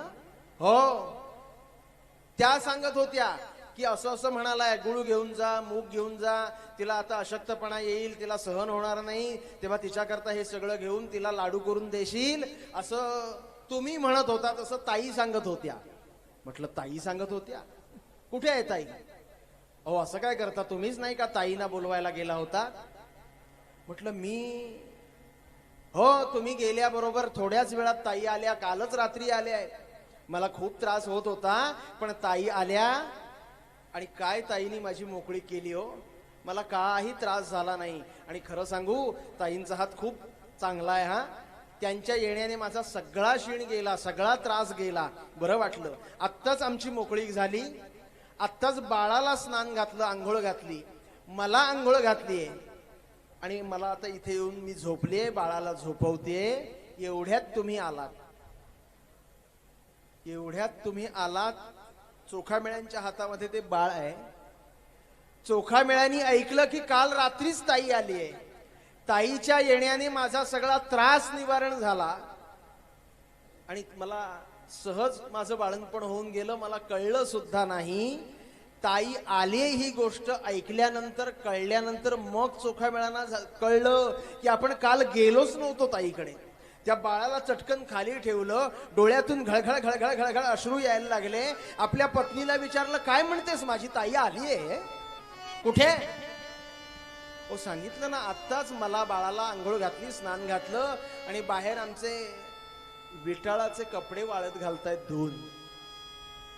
असं ऐकलं आणि चोखामेळा धावत धावत धावत धावत पुढे आले आणि वाळत घालणाऱ्या ताईला साष्टांग नमस्कार घातला हो आणि ताईचे घट्ट पाय धरले आणि हाक मारली, पांडुरंगा, आमच्या करता, ज्याला मंदिरात येण्याकरता सुद्धा प्रतिबंध आहे, ज्याला मंदिरात प्रवेश नाही, अशा भक्ता करता तू येतोस आणि माझ्या पत्नीचे वेटाळाचे रक्ताने माखलेले कपडे धुतोस. पांडुरंगा, मला नरकात तरी जागा मिळेल का रे? चोखामेळ्यांच्या ताईच्या रूपामध्ये प्रत्यक्ष पांडुरंग आले आणि चोखामेळ्यांनी ओळखलं. पांडुरंगाने आपलं ते ताईचं रूप टाकलं, मूळ रूपामध्ये प्रगट झाले. त्या चोखामेळ्याला खांद्याला धरून वर उचललं आणि चोखामेळ्याला घट्ट आलिंगन दिलंय. आता दोघांच्याही पाठीवर अश्रूंचा अभिषेक होतो. चोखामेळ्याचे अश्रू पांडुरंगांच्या पाठीवर आहेत, पांडुरंगांचे अश्रू चोखामेळ्यांच्या पाठीवर आहेत. आणि पांडुरंगाने सांगितलं, तुमच्यासारख्या भक्तांकरता मी कुठेही केव्हाही यायला तयार असतो रे. काय चोखामेळ्यांची ताकद आहे हो. मला मंदिरात जाण्याचा प्रतिबंध असेल, मला मंदिरात जायला म्हणजे प्रवेश करायला प्रतिबंध असेल, पण माझी भक्ती एवढी आहे की मी मंदिरात गेलो नाही तरी चालेल, त्या परमात्म्याला मी माझ्याकडे ओढू शकतो ना. एवढं प्रेम करू शकतो ना मी, एवढी भक्ती करू शकतो ना. आम्हाला अपेक्षित ते आहे, संतांना, सत्पुरुषांना ते अपेक्षित आहे हो.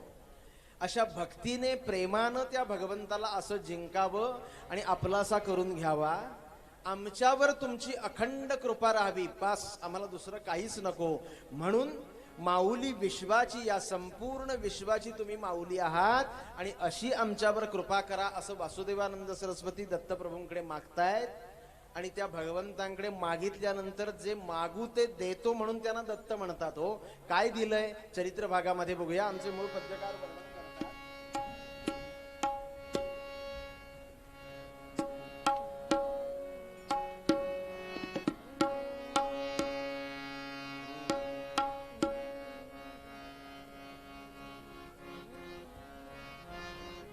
कोण या जगाचा करी प्रतिपाळ, कोण या जगाचा करी प्रतिपाळ, कोण या जगाचा करी प्रतिपाळ, कोण या जगाचा.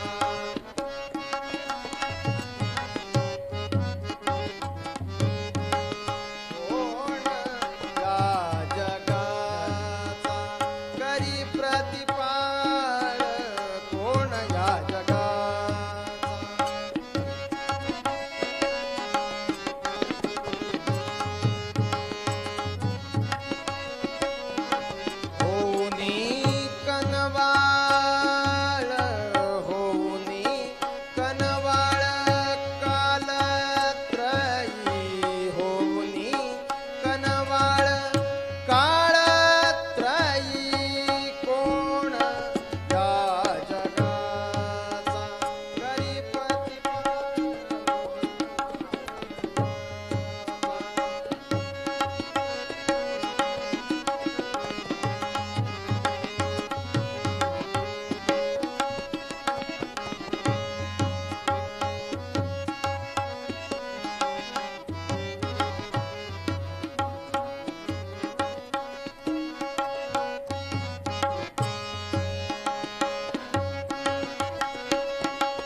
करी प्रतिपाळ होऊनी कनवाळ काळ त्रयी कोण कोण या जगाचा कोण या जगाचा कोण या जगाचा दिर ताना ना ताना दे रे ना दीन दिर ताना ना ताना दे रे ना दीन दीन दीन दिर ताना ना ताना दे रे ना दीन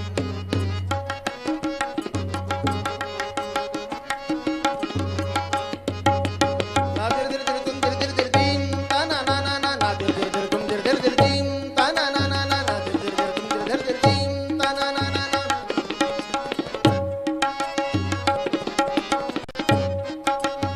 दिर दिर तुम दिर दिर दिर दीन ताना ना ना ना ना दिर दिर दिर तुम दिर दिर दिर दीन ताना ना ना ना ना दिर दिर दिर तुम दिर दिर दीन ताना ना धग दिर गडा गादी गाना धाग दी टगा दी गाना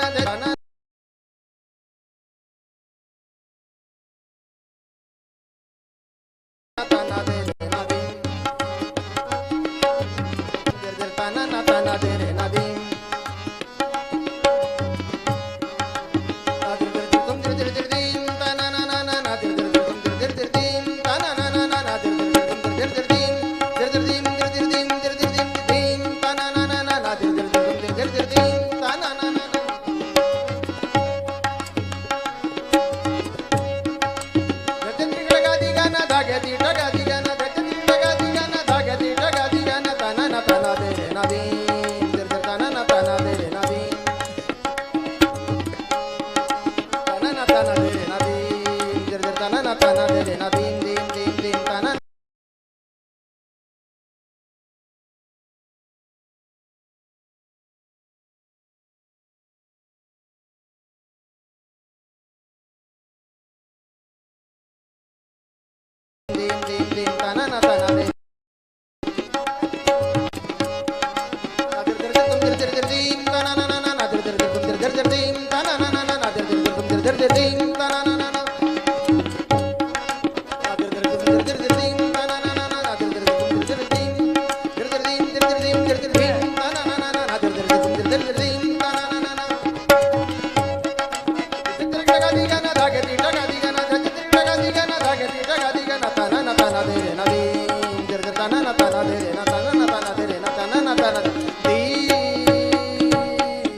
सगळ्यांनी थोडा वेळ नामस्मरण करूया. दिगंबरा दिगंबरा श्रीपाद वल्लभ दिगंबरा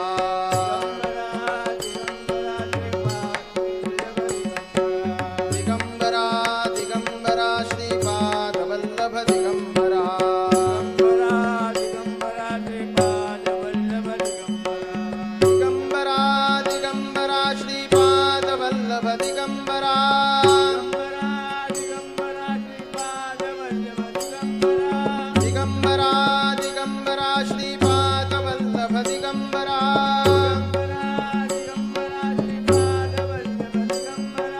दिगंबरा दिगंबरा श्रीपाद वल्लभ दिगंबरा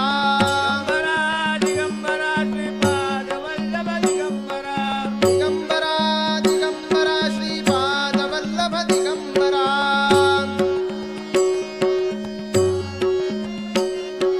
दिगंबरा दिगंबरा श्रीपाद वल्लभ दिगंबरा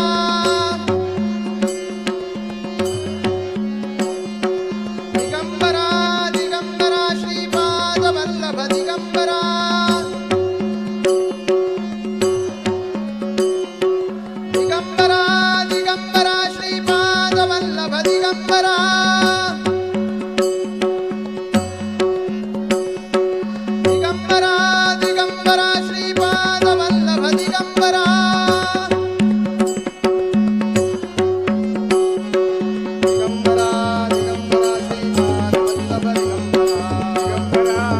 दिगंबरा श्रीपाद वल्लभ दिगंबरा दिगंबरा दिगंबरा श्रीपाद वल्लभ दिगंबरा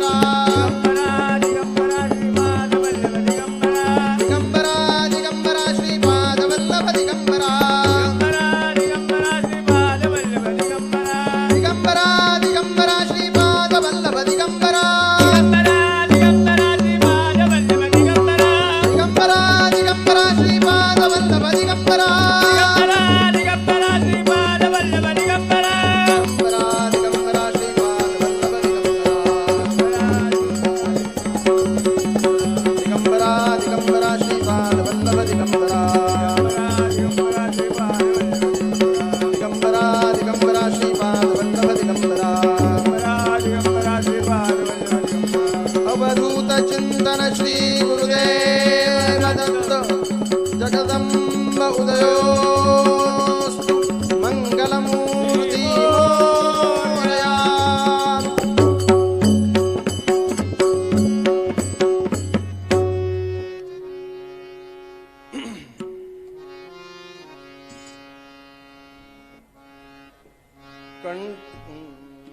कंठे यस्य विराजते हि करलं शीर्षे च मन्दाकिनी वामाङ्के गिरिजाननं कटितटे शार्दूलचरमाम्बरं माया यस्य ऋणमखिलमश्वे जम्बूवज्जलबिन्दुवज्जलजवत् जम्बालवज्जालवत् पार्वतीपते हर हर महादेव.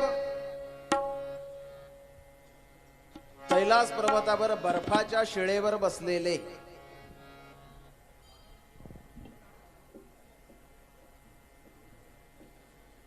भगवान शंकर शेजारी पार्वती देवी आहेत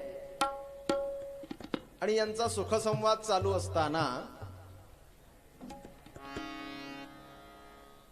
गरुडावर आरूढ झालेले भगवान महाविष्णू आणि लक्ष्मी देवी भगवान कैलास पर्वतावर असलेल्या शंकरांचं दर्शन व्हावं, त्यांच्याशी काही गुजगोष्टी करता याव्यात याच्या करता म्हणून महाविष्णू आणि लक्ष्मी देवी ही दोघंही आलेत. आलेले बघितल्यानंतर भगवान शंकर उभे राहिले. शांताकारं भुजगशयनं पद्मनाभं सुरेशं विश्वाधारं गगनसदृशं मेघवर्णं शुभांगं लक्ष्मीकान्तं कमलनयनं योगिविरध्यानगम्यं वंदे विष्णुं भवभयहरं सर्वलोकैकनाथं. भगवान महाविष्णूंचं स्वागत झालं, नमस्कार झाला आणि सावित्री देवींसह ब्रह्मदेवही आले, त्यांचंही स्वागत झालं, नमस्कार झाला. आणि हे 6 जण बसलेत एकत्र आणि आपले भक्त कसे आहेत, काय आहेत, किंवा एकंदरीत आपला व्यवहार कसा चालू आहे याविषयी चर्चा करतायत. आणि अशी चर्चा चालू असताना अचानक नारायण नारायण नारायण नारायण नारायण नारायण नारायण नारायण नारायण नारायण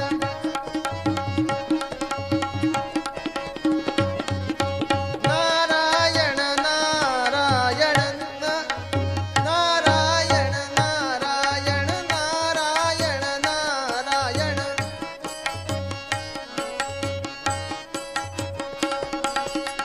नाम तुझे अति पावन, नाम तुझे अति पावन, नाम तुझे अति पावन, नारायण नारायण नारायण नारायण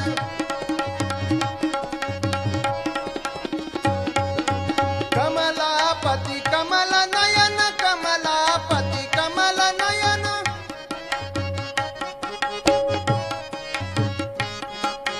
कमलापति कमल नयन भयहारण भवतारण नारायण नारायण नारायण नारायण नारायण नारायण नारायण नारायण नारायण.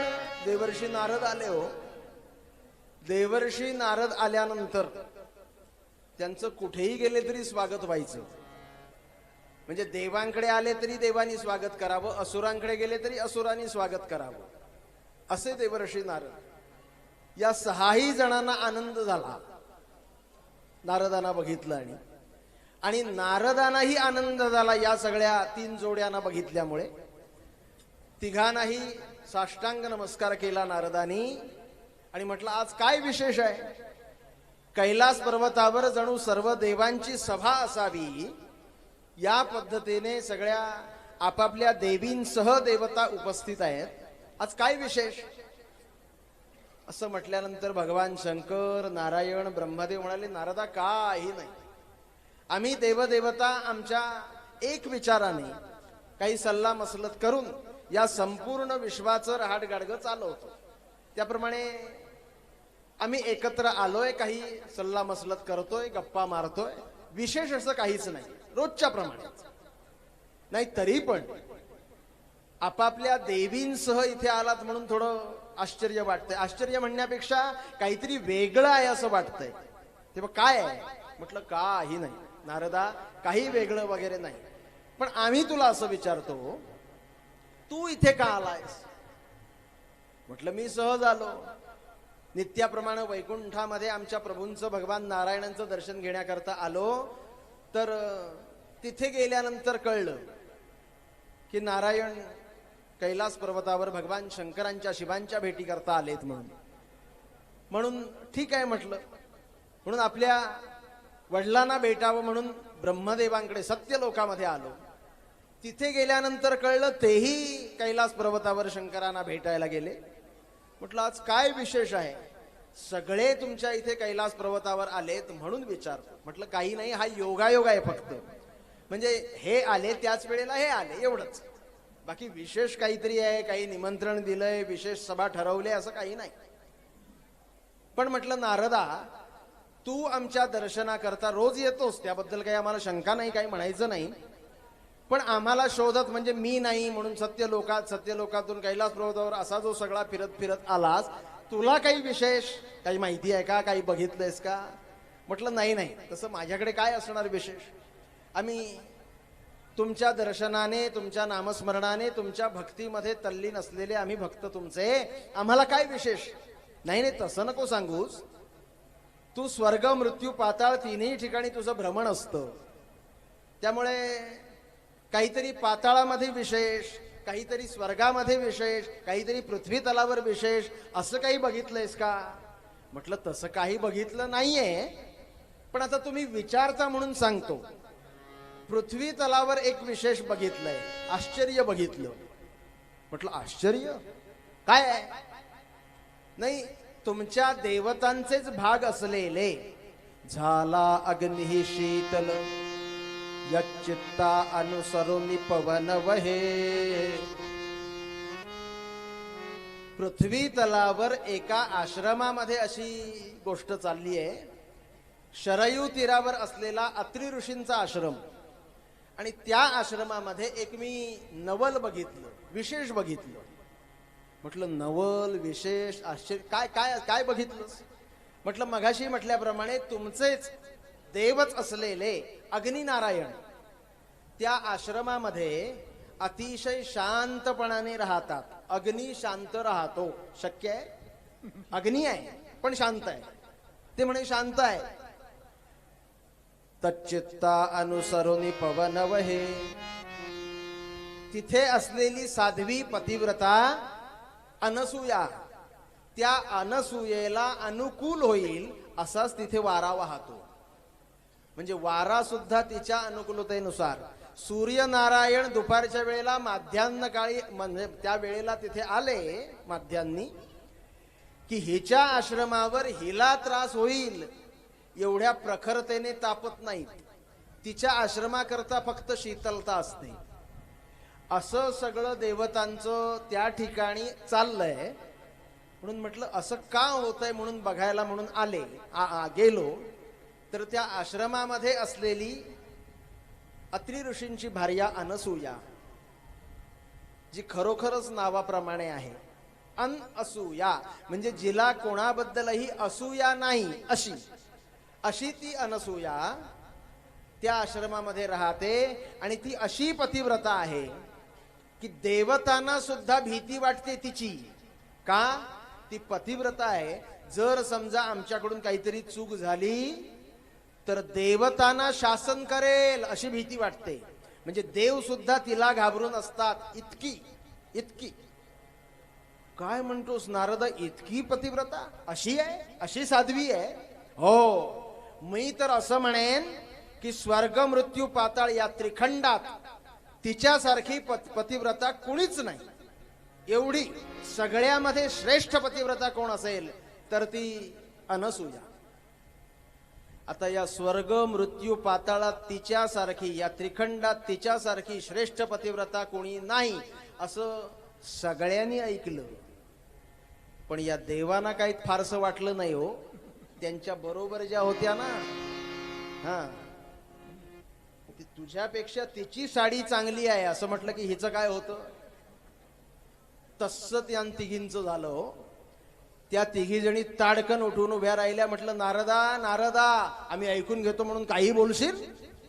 या त्रिभुवनात तिच्यासारखी पतिव्रता, श्रेष्ठ पतिव्रता कोणी नाही म्हणतोस त्रिभुवनात. निदान स्वर्गात आम्ही असेपर्यंत तरी असं बोलू नकोस. आमच्या सारख्या स्त्रिया, आम्ही या देवी, आमच्या इतकी पतिव्रता या जगात दुसरी कोणीच नाही. निदान स्वर्गात तरी म्हणू नको. फार फार तर पृथ्वीवर आणि पाताळात म्हटलंस तर आम्हाला एक वेळ चालेल, एक वेळ. पण तिथे आम्ही आहोत. देवर्षी नारद म्हणाले कदाचित तुम्हाला राग येईल, माझा नाईलाज आहे, पण मी असं म्हणेन तुमच्यापेक्षा सुद्धा काकणभर सरस ती आहे, तुम्ही काहीच नाही. म्हटलं नारदा, आम्ही ऐकून घेतोय म्हणून. तुम्हा कीर्तनकारांची सवयच असते, एवढं असेल तर एवढं करून सांगायची. तसं असेल बहुतेक. आमच्या इतकी पतिव्रता दुसरी कोणी नाही, तू वाटेल ते सांगू नकोस. देवर्षी नारद म्हणाले तुम्हाला पटत नसेल जाऊन बघा. तिथे गेल्यानंतर तुम्हाला समजेल पतिव्रता पातिव्रत्य म्हणजे काय हे तिथे गेल्यावर कळेल. इतकी इतकी श्रेष्ठ पतिव्रता. असं ऐकलं आणि या तिन्ही देवी तिथून ज्या निघाल्या, उठल्या, नवऱ्याला सांगितलं सुद्धा नाही हो. त्याला न सांगता आपापल्या महालामध्ये निघून गेल्या. आणि भगवान महाविष्णू, ब्रह्मदेव, भगवान शंकर तिघही एकमेकाकडे बघतायत आणि नारदांकडे बघतायत. नारदा, याच्याकरता आला होतास इथे? अरे काय केलंस? आमचा चांगला सुखसंवाद चालू होता, म्हणजे दुधात मिठाचा खडा अशी अवस्था करून गेलास. आता यांना काय करू, कसं समजावू? म्हटलं मी तरी काय सांगणार, जे खरं होतं ते तुम्हाला सांगितलं. मी जे बघितलं, जे सत्य आहे ते तुम्हाला सांगितलं. याच्यापेक्षा मी काय सांगणार? आणि तुम्ही विचारलत म्हणून देवा मी येतो आता, असं म्हणून देवर्षी नारद निघून गेले. आणि या तीनही देवता ब्रह्मा विष्णू महेश आपापल्या देवींची समजूत घालण्याकरता त्यांच्या त्यांच्या महालामध्ये आल्या आहेत. आणि या तिन्ही देवींनी हो बोलणं कुठलं, बघणं सुद्धा सोडा, बघत सुद्धा नव्हत्या यांच्याकडे. या तीनही देवता सांगतायत. भगवान शंकर म्हणाले, पार्वती अगं काय त्या नारदाचं ऐकतेस, त्यांची सवयच आहे असं काहीतरी रंगवून सांगायची, तेव्हा सोडून दे. विष्णू लक्ष्मी देवींना सांगतायत, ब्रह्मदेव सावित्रींना सांगतायत, कोणीच कोणाचं ऐके ना हो. आणि शेवटी या तिन्ही देवींनी मिळून आपापल्या पतीकडे एक एक हट्ट धरला. तो म्हणजे तुम्ही तिघांनीही, त्या नारदाने तुमच्या तिघांच्या पुढ्यात सांगितलं, तिच्या इतकी पतिव्रता कोणीही नाही. सांगितलं ना? म्हटलं हो सांगितलं. आणि तुम्ही तिघांनी शांतपणाने ऐकून घेतलं. म्हणजे तिच्या इतकी पतिव्रता कोणी नाही असं म्हटलेल्याचा राग नाही, पण नवऱ्याने शांतपणाने ऐकून घेतलं याचा राग जास्त आहे. तुम्ही तिघांनी ऐकून घेतलं, काय म्हणावं तुम्हाला, निदान तुम्ही तरी काहीतरी बोलायला हवं होतं. ब्रह्मदेव म्हणाले, आम्ही काय बोलायचं, तो सांगतच असा होता. आता त्याने सांगितलं, तुम्ही सगळ्यांनी ऐकलंय, म्हणून आम्ही सांगतो तसं तुम्ही करायचं. देव म्हणाले, तुम्ही सांगता तसं म्हणजे आम्ही काय करायचं. तुम्ही तीनही देवतांनी याचकाचा, भिक्षुकाचा वेश परिधान करायचा आणि त्या अनसूयेकडे जाऊन भिक्षा मागायची. हो म्हटलं भिक्षा मागायची, ठीक आहे मागतो. दुपारच्या वेळेला जायचं, भिक्षा मागायची. बरं मागतो त्यात काय कठीण आहे, भिक्षा ती घालीलच. नाही ती भिक्षा घालेल, पण आम्ही सांगतो तशी मागायची. म्हटलं काय, भूक लागले म्हणून सांगा आणि जेवायला वाढ म्हणून सांगा.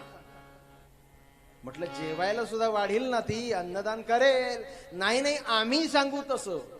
म्हटलं म्हणजे तिला असं सांगा, आम्हाला जसं मनाला आवडेल असं अन्न तू देणार असशील तरच आम्ही थांबतो. म्हटलं म्हणजे कसं, तिच्याकडून नग्न भिक्षा मागा. नग्न भिक्षा मागा म्हटल्यानंतर या तिन्ही देवतांनी एकमेकांकडे बघायला सुरुवात केली. आता काय करायचं हो, तिथे गेल्यानंतर निश्चित फजिती होणार हे देवांना सुद्धा कळलंय. पण देवांचा नाईलाज होता.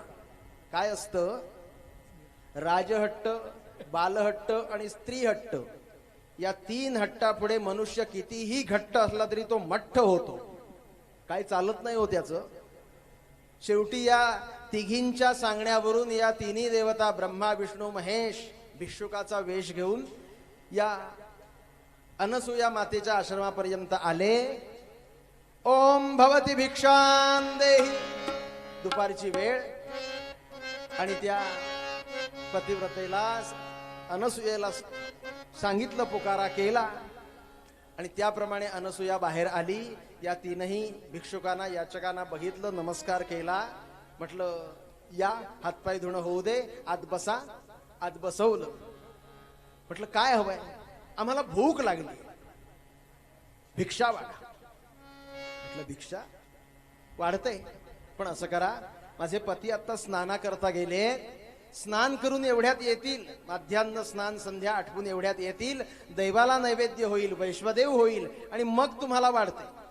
या तीनही देवतांनी सांगितलं नाही नाही आम्हाला फार भूक लागली, ते येतील, देवाचा नैवेद्य वैश्वदेव सगळं होईल, तोपर्यंत फार विलंब होईल, तेव्हा एवढा वेळ थांबायला आम्हाला वेळ नाही, आम्हाला खूप भूक लागली आहे, आमचं अगोदर वाढा. स्वयंपाक तयार आहे. म्हटलं स्वयंपाक सगळा तयार आहे, पण ते आल्यानंतर वाढते. नाही नाही आत्ता वाढा. या देवतांनी विचार केला, अत्रि ऋषी आल्यानंतर वेगळा आणि काय प्रसंग येईल आपल्यावर सांगता येत नाही, आत्ता वाढा. बरं ठीक आहे, हा पण आमची एक अट आहे. म्हटलं तुम्ही सांगाल ते अन्न शिजवून वाढते, काय अट आहे. असं करा, शिजलेलं आहे तेच वाढा, पण वाढताना आम्हाला नग्न भिक्षा वाढा. नग्न भिक्षा वाढा असं ऐकलं. अनसूया माता आत आल्या, आपल्या पतींचं स्मरण केलं, आपल्या कुलदेवतेचं, उपास्य देवतेचं स्मरण केलं. पतीच्या स्मरणानं हातामध्ये एक पाणी घेतलं थोडंसं आणि विचार केला की माझी परीक्षा घेण्याकरता कदाचित ब्रह्मा विष्णू महेश आले असतील. आजपर्यंत ज्या पातिव्रत्यानं मी माझा प्रपंच सांभाळलाय त्या पातिव्रत्याचं माझ्या पतींचं तेज याच्यामध्ये येवो आणि या बाळांनी या देवतांनी माझी परीक्षा घेण्याकरता जे माझ्याकडे मागितलंय ते त्यांना प्राप्त हो असं म्हटलं आणि हातातलं पाणी त्यांच्यावर शिंपडलं आणि हे तीनही देव लहान लहान बाळ झाले हो आणि त्या बाळांना आपल्या पदरा आड घेतलंय. त्यांनी काय मागितलं होतं? नग्न भिक्षा. नग्न भिक्षा याचा अर्थ असा आहे, न अग्न, ज्याला अग्नीचा स्पर्श झाला नाही असं अन्न द्या. आणि आपल्या धर्मशास्त्राच्या नियमानुसार अन्नाला दुधाला पूर्णान्न म्हटलेलं आहे. दूध म्हणजे अन्न आहे. तेव्हा ते दूध दिल्यानंतर भोजन दिल्याचं पुण्य लागतं. आणि हिने आपलं स्तन्य त्यांना पाजलंय. त्या स्तन्याला अग्नीचा स्पर्श झालेला नव्हता. म्हणजे त्यांनी जसं मागितलंय त्या पद्धतीने हिने त्यांना दिलं. ती तिन्ही बाळ दूध प्याले, भूक क्षुधेचं शांतवन झालं. या तिघांनाही पाळण्यात ठेवलंय. पाळणा हलवते आणि तेवढ्यात अत्रि ऋषी आले. अत्रि ऋषींनी बघितलं, लांबूनच आत येत असताना लांबूनच बघितलं आणि अनसुयेला सांगितलं, अनसुये अगं थांब, रिकामा पाळणा हलवायचा नसतो, बाळाच्या पोटात दुखतं म्हणे. ती म्हणाली, रिकामा? हो, असं अभद्र का बोलता? म्हटलं म्हणजे माझ्या पाळण्यात एक नाही 3-3 बाळ आहेत. अत्रि ऋषी म्हणाले, 3-3 बाळ? अगं अगोदर काहीतरी कल्पना तरी द्यायचीस, म्हणजे काहीतरी व्यवस्था करता आली असती. हळीवाचे लाडू, डिंकाचे लाडू काहीतरी करून ठेवता आलं असतं. अगोदर सांगायचंच तरी. काहीच कल्पना नाही. म्हणून पुढे आले आणि अत्रि ऋषींनी त्यांचं पांघरुण बाजूला केलं आणि त्या तीनही बाळांना बघितलं आणि ओळखलं हो ब्रह्मज्ञानानं.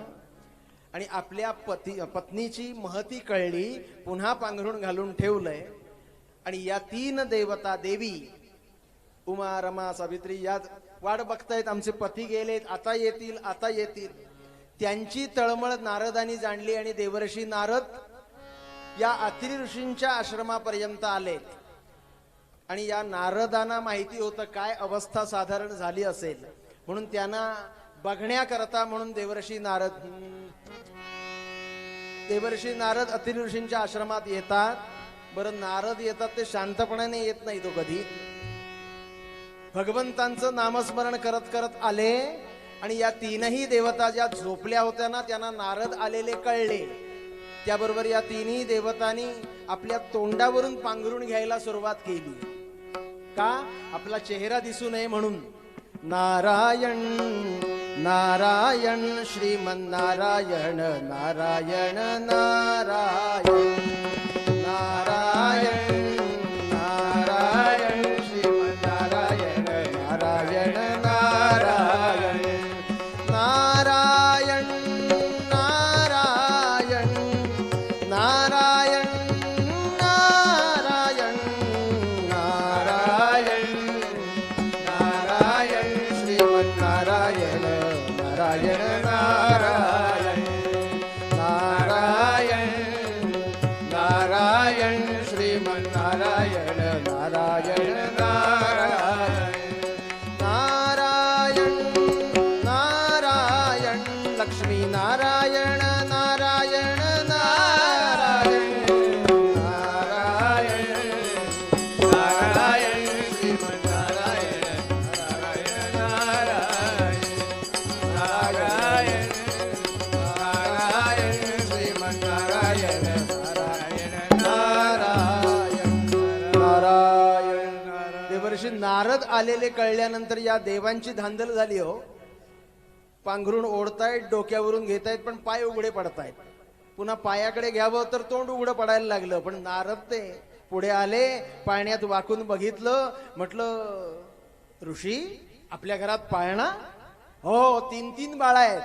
हो म्हटलं, 3-3? बघूया तरी. म्हणून पुढे आले आणि पांघरुण बाजूला करतायत. देव दाटी वाटीने ते पांघरुण आपल्या तोंडावर घेणे, तोंड लपवण्याचा प्रयत्न करतायत. लाज वाटली हो देवाना. पांघरुण बाजूला केलं आणि म्हटलं, वा वा वा, फार छान बाळ आहे. म्हटलं, काय नाव ठेवलंय यांचं? म्हटलं, नामकरण अजून व्हायचं आहे. बर, त्या बाळांना तिघांनाही बघितलं आणि त्या तीनही देवांकडे बघितल्यानंतर भगवान नारदांनी नमस्कार केला आणि अत्रि ऋषींना सांगितलं येतो हा आम्ही, म्हणून तिथून निघाले. आणि देवर्षी नारद थेट सत्यलोकामध्ये, वैकुंठ लोकामध्ये, कैलास पर्वतावर आले आणि घडलेला सगळा वृत्तांत सांगितला. म्हटलं तुम्हाला जर तुमचे पती हवी असतील तर या, माझ्या बरोबर यावं लागेल. म्हणून त्या अत्रि ऋषींच्या आश्रमात घेऊन आले आणि म्हटलं तुमचे पती तुमचे या पाळण्यात झोपलेत, आपापला कुठला असेल तो निवडा आणि घेऊन जा. सगळीच सारखी दिसताय तो बाळ. आता काय वाटलं असेल, एवढ्या लहान बाळांना आपापल्या बायका बघतायत, काय वाटलं त्या बाळांना असेल. त्या तीनही देवींनी त्या अनसुयेला प्रार्थना केली, हे बघ आमचे पती आम्हाला दे, आम्ही चुकलो, अशी प्रार्थना केली. अनसुयेने पुन्हा आपल्या पतींचं स्मरण केलं आणि त्या बाळांवर पाणी शिंपडलं. पुन्हा ब्रह्मा विष्णू महेश तीनही देवता प्रकट झाल्या आणि म्हटलं अनसुया आम्ही प्रसन्न आहोत, काय हवंय.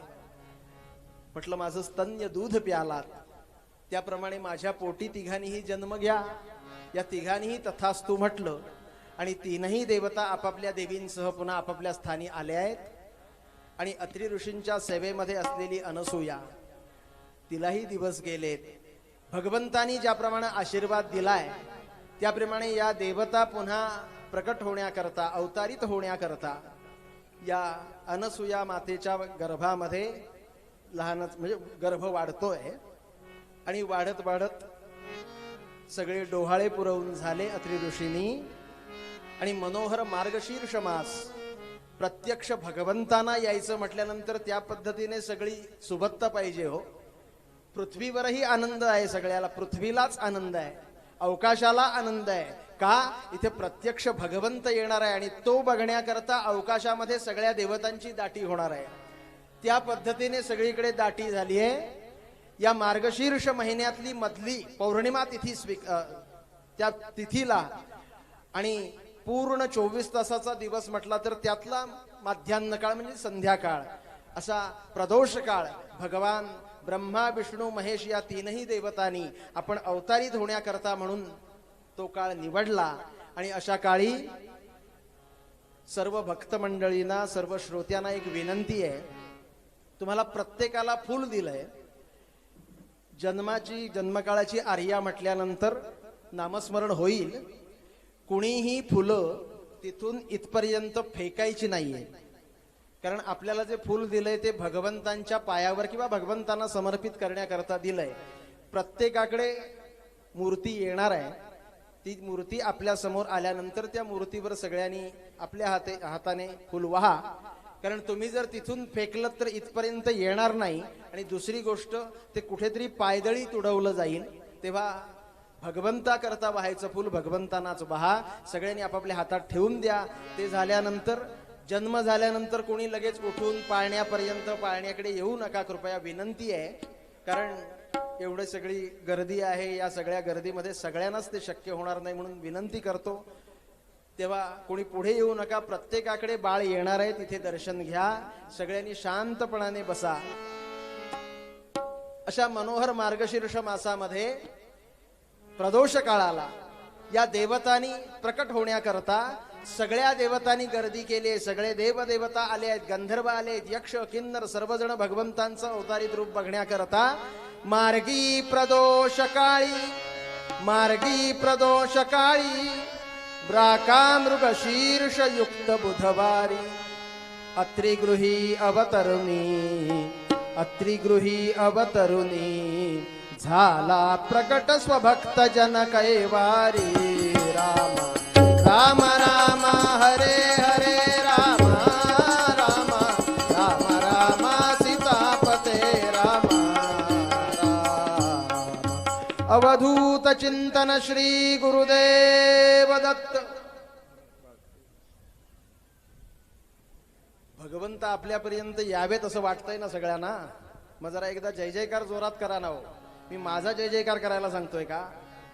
ज्या दत्तप्रभूंच्या सेवेकरता आपण सगळे जमलो त्या दत्तप्रभूंचं अवधूत चिंतन श्री गुरुदेव दत्त.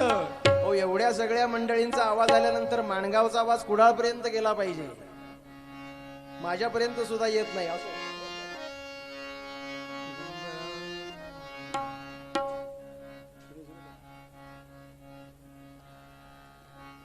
प्रदोष काळाला मार्गशीर्ष महिन्यामध्ये पौर्णिमेच्या दिवशी ब्रह्मा विष्णू महेश या तीनही देवता अनसूये मातेच्या पोटी अवतारित झाले आहेत. आणि ही लहान लहान बाळं घेऊन आता तिथे अनेक सुवासिनी स्त्रियांची गर्दी झाली आहे. या सगळ्या सुवासिनी स्त्रिया सगळ्यांनाच आनंद आहे हो. अनसूया अत्री अनसूयेला बाळं झाली आहेत आणि त्या सगळ्या सुवासिनी स्त्रिया त्यामध्ये वेगवेगळ्या पवित्र नद्या या सगळ्या एकत्र आल्या आणि या बाळांना स्नान घालतायत हो. जगत पित्याची माता होनी स्नाना घाली ते,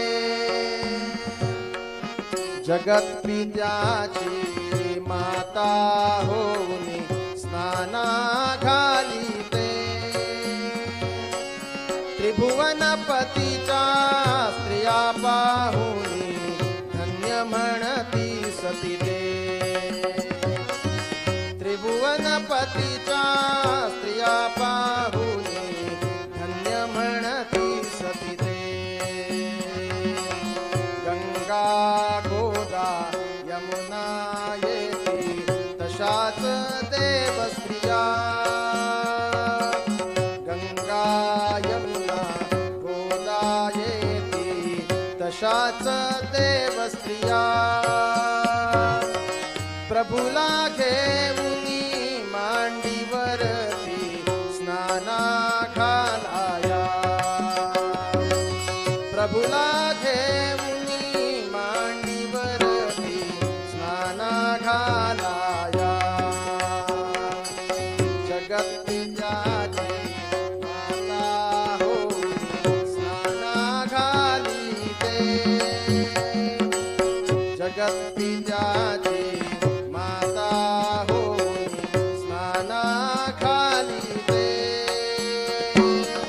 त्रिभुवनपतीच्या स्त्रिया पाहुनी धन्य म्हणती सती ते, त्रिभुवनपतीच्या स्त्रिया पाहुनी धन्य म्हणती सती ते,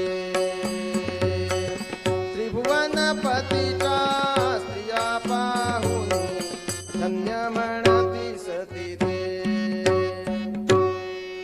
प्रत्यक्ष गोदा यमुना गंगा सगळ्या पवित्र नद्या आल्या आहेत हो. आणि या भगवंतांना स्नान घालतायत. आता वास्तविक या सगळ्या पवित्र नद्या येण्यामागचं काय कारण असेल हो?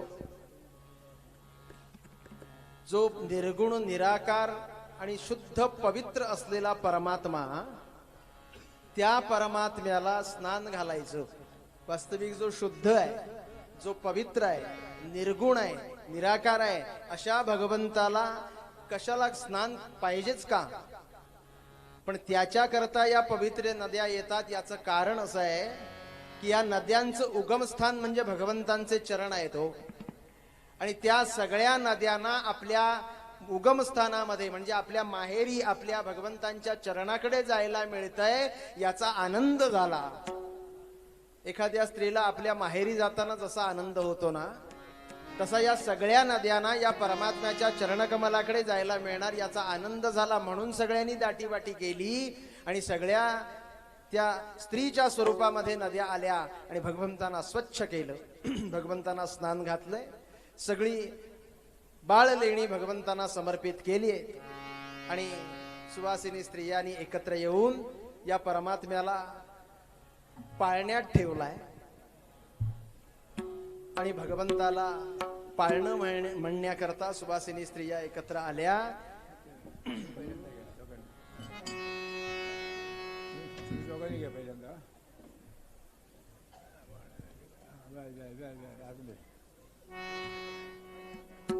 जरा उंच कर, जरा उंच. बस बस बस. गोविंद घ्या, गोविंद घ्या. गोविंद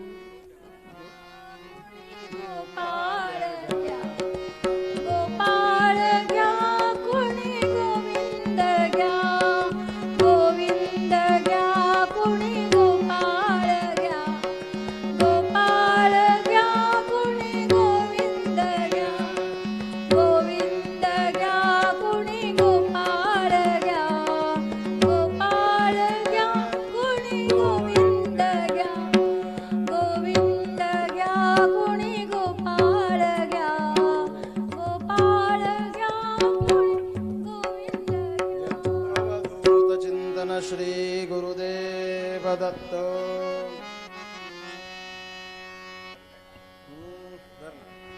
जो जो जो रे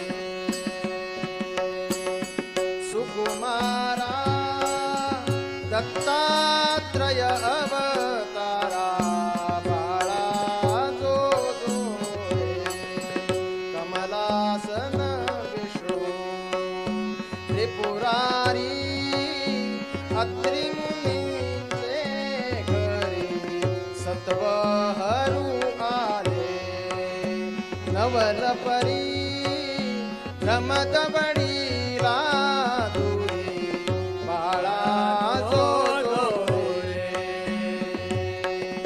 सुकुमारा दत्तात्रय अवतारा बाळा जो जो रे प्रसन्न त्रैमूर्ती होऊनी पुत्रत्वा पाऊनी हर्ष झालासे त्रिभुवनी रमदमणी बाळा जो रे सुकुमारा दत्तात्रय अवतारा बाळा जो रे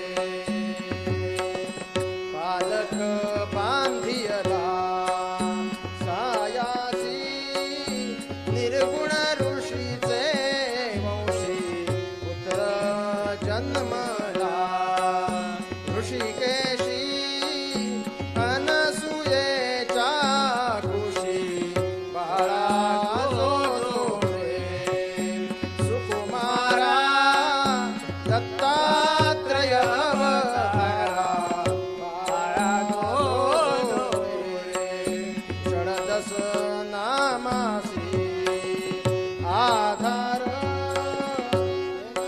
त्रय अवतार कृष्ण दासासी सुखखोर आनंद नोर बाळा जो रे सुकुमारा दत्तात्रय अवतारा बाळा जो रे बाळा जो रे बाळा जो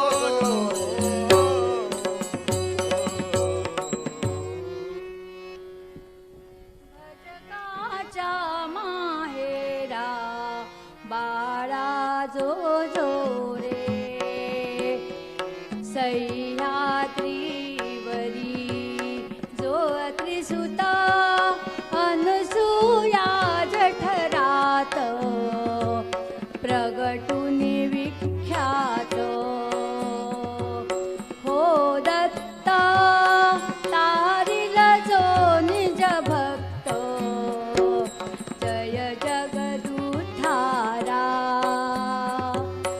उदारा भजकाच्या माहेरा बाळा जो जो श्री प्रल्हादा देसी विज्ञान येता अर्जुन शरण सिद्धी देऊन उद्धरून सपदी देशी स्थान अलर्कय दुतारा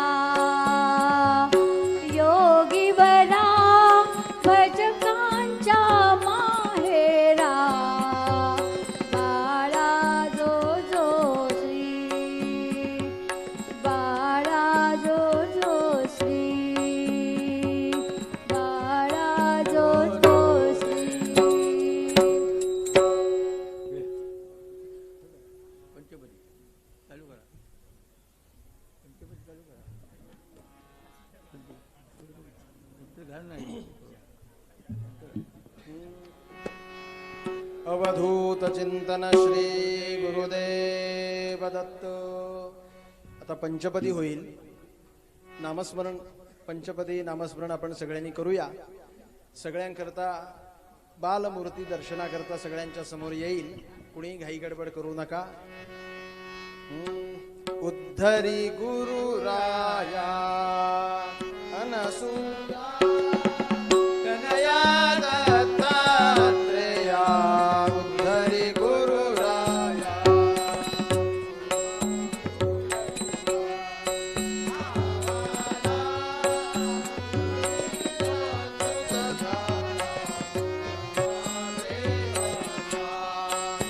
नामाला मिरवी वंद्य सुराला. उद्धरी गुरु राया स्मरता वारिसी माया.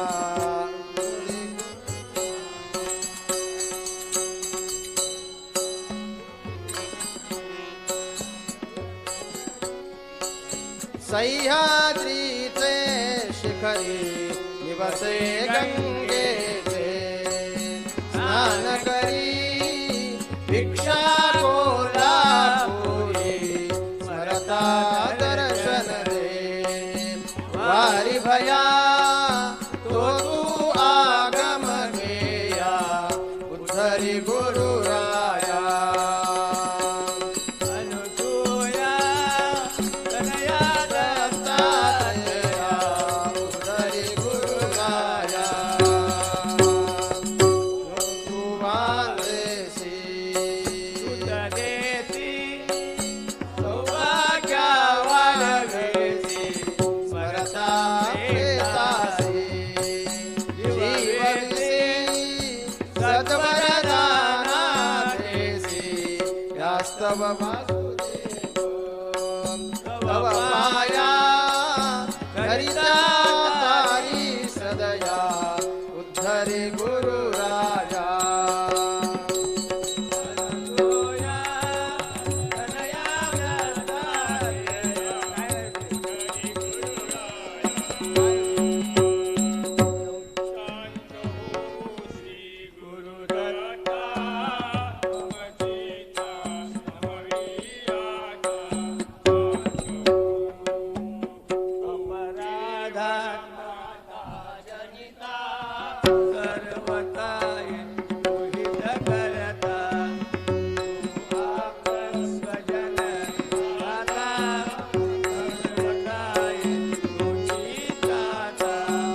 भय करता तू भय हरता.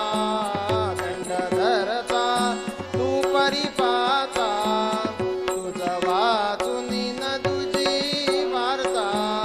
तू आता आश्रय दत्ता.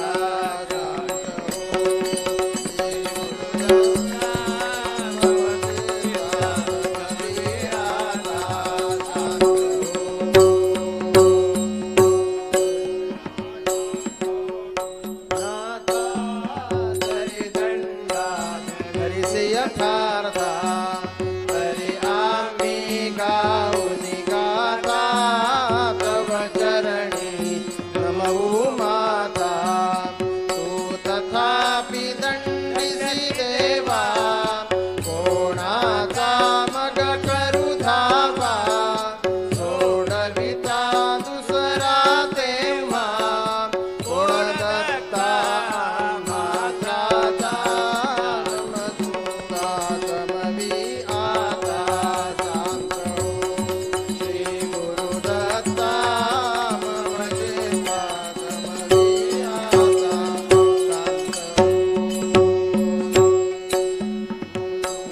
कसा होनी गोपी दंडिता हि आम्ही पापी. पुनरपि हि सुखत तथापि. आम्हावरी न च संतापि. गच्छत स्खलनं पापी. असे मानुनी न च हो कोपी. निज कृपाले जाओपी. आम्हावरी तू भगवंता. मम जेता समवी आता शांत हो. श्री गुरु दत्ता मम जेता समवी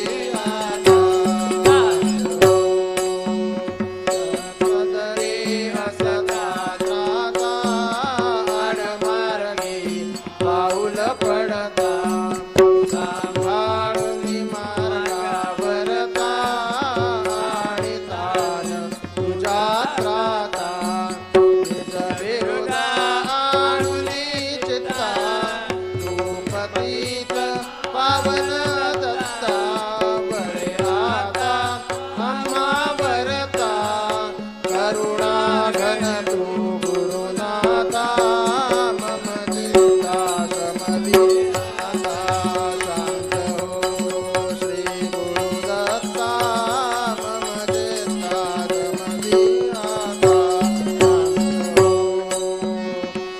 कुटुंब सह परिवार दास आम्ही हे घरदार सबपदी हरपू सार संसाराही आधार परिहरिसी करुणा सिंधू गोदीनानाथ सुबंधू आम्हा अखिलेशन पादो वासुदेव प्रार्थित दत्ता मम चित्ता समधी शांत हो श्री गुरुदत्ता मम चित्ता समधी आता शांत हो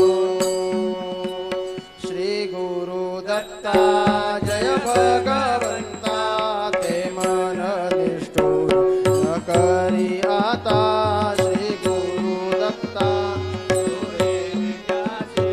मारिता मनचे कळवळ देते कळवळो आता श्री गुरुदत्ता जय भगवंता ते मन निष्ठुर न करी आता श्री गुरुदत्ता पशुळाने निजतड पडता कळवळ देते कळवळो आता श्री गुरुदत्ता जय भगवंता ते मन निष्ठुर न करी आता श्री गुरुदत्ता सुत मरता कळले ते मन होते उदासी सबळे आता श्री गुरुदत्ता जय भगवंता ते मन निष्ठुर न करी आता श्री गुरुदत्ता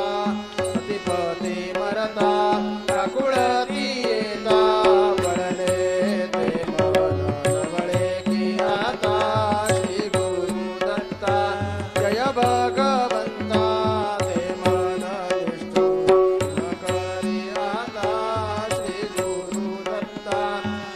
गुरुदत्ता त्यजी निष्ठुरता कोमल चित्ता वळवी आता श्री गुरुदत्ता जय भगवंता ते मन निष्ठुर न करी आता श्री गुरुदत्ता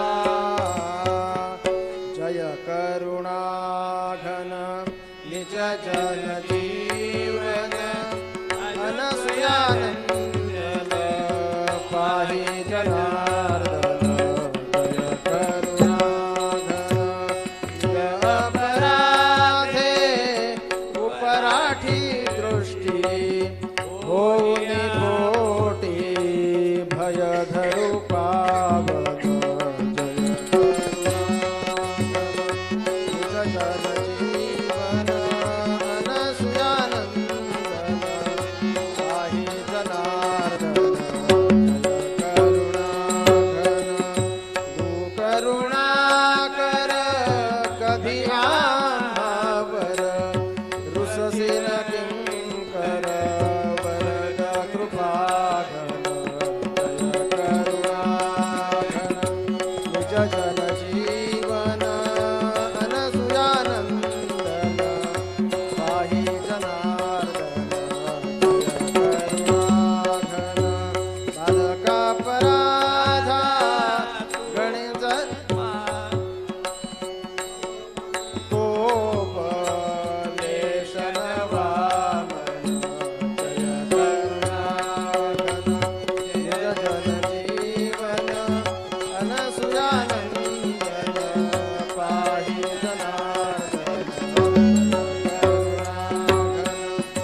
पदी ठेवी भाव पदी देव ठाव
ध्यान हायती भरता आठवी चिंता तो गुरु दत्ता तो भव सागर दाता आठवी चिंता. नमस्कार दिगंबरा. दिगंबरा दिगंबरा श्रीपाद वल्लभ दिगंबरा.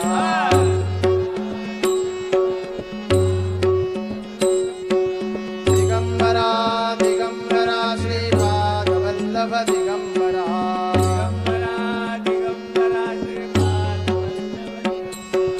दिगंबरा दिगंबरा श्रीपाद वल्लभ दिगंबरा. दिगंबरा पाद वल्लभ दिगंबरा. दिगंबरा दिगंबरा श्रीपाद वल्लभ दिगंबरा. दिगंबरा दिगंबरा श्रीपाद वल्लभ दिगंबरा. दिगंबरा दिगंबरा श्रीपाद वल्लभ दिगंबरा.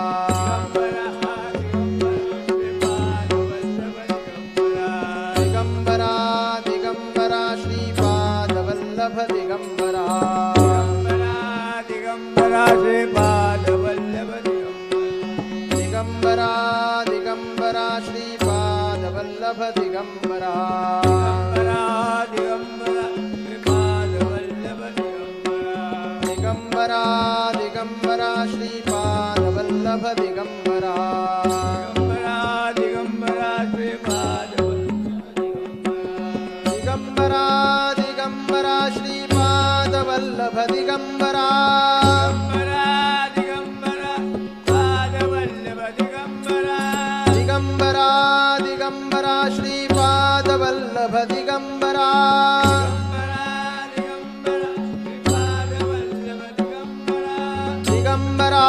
दिगंबरा श्रीपाद वल्लभ दिगंबरा. दिगंबरा दिगंबरा श्रीपाद वल्लभ दिगंबरा.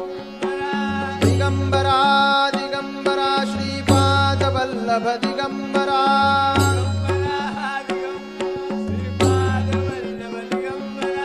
दिगंबरा दिगंबरा श्रीपाद वल्लभ दिगंबरा.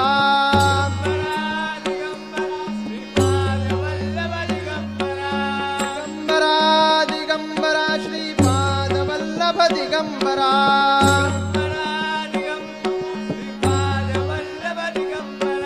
दिगंबरा दिगंबरा श्रीपाद वल्लभ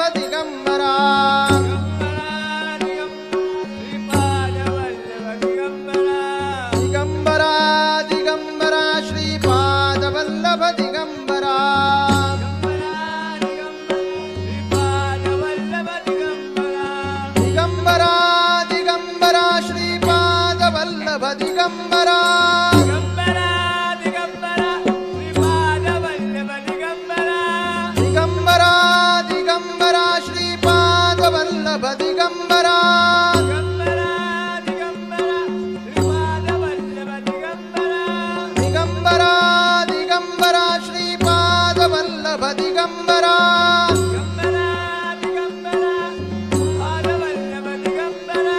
दिगंबरा दिगंबरा श्रीपाद वल्लभ दिगंबरा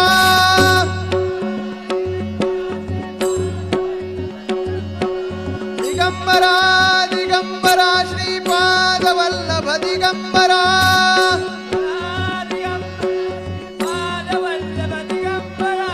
दिगंबरा दिगंबरा श्रीपाद वल्लभ दिगंबरा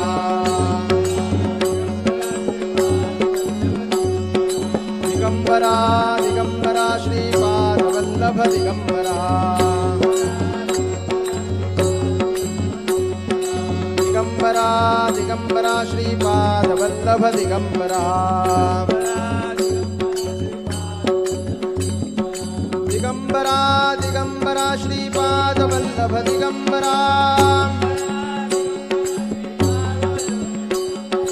दिगंबरा दिगंबरा श्रीपाद वल्लभ दिगंबरा दिगंबरा दिगंबरा श्रीपाद वल्लभ दिगंबरा दिगंबरा दिगंबरा श्रीपाद वल्लभ दिगंबरा दिगंबरा दिगंबरा श्रीपाद वल्लभ दिगंबरा दिगंबरा दिगंबरा श्रीपाद वल्लभ दिगंबरा दिगंबरा दिगंबरा श्रीपाद वल्लभ दिगंबरा दिगंबरा दिगंबरा श्रीपाद वल्लभ दिगंबरा दिगंबरा दिगंबरा श्रीपाद वल्लभ दिगंबरा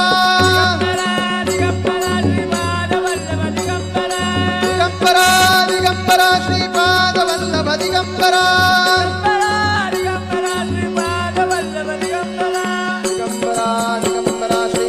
वल्लभ दिगंबरा दिगंबरा दिगंबरा श्रीपाद वल्लभ दिगंबरा दिगंबरा दिगंबरा श्रीपाद वल्लभ दिगंबरा दिगंबरा दिगंबरा श्रीपाद वल्लभ दिगंबरा दिगंबरा दिगंबरा श्रीपाद वल्लभ दिगंबरा अवधूत चिंतन श्री गुरुदेव दत्त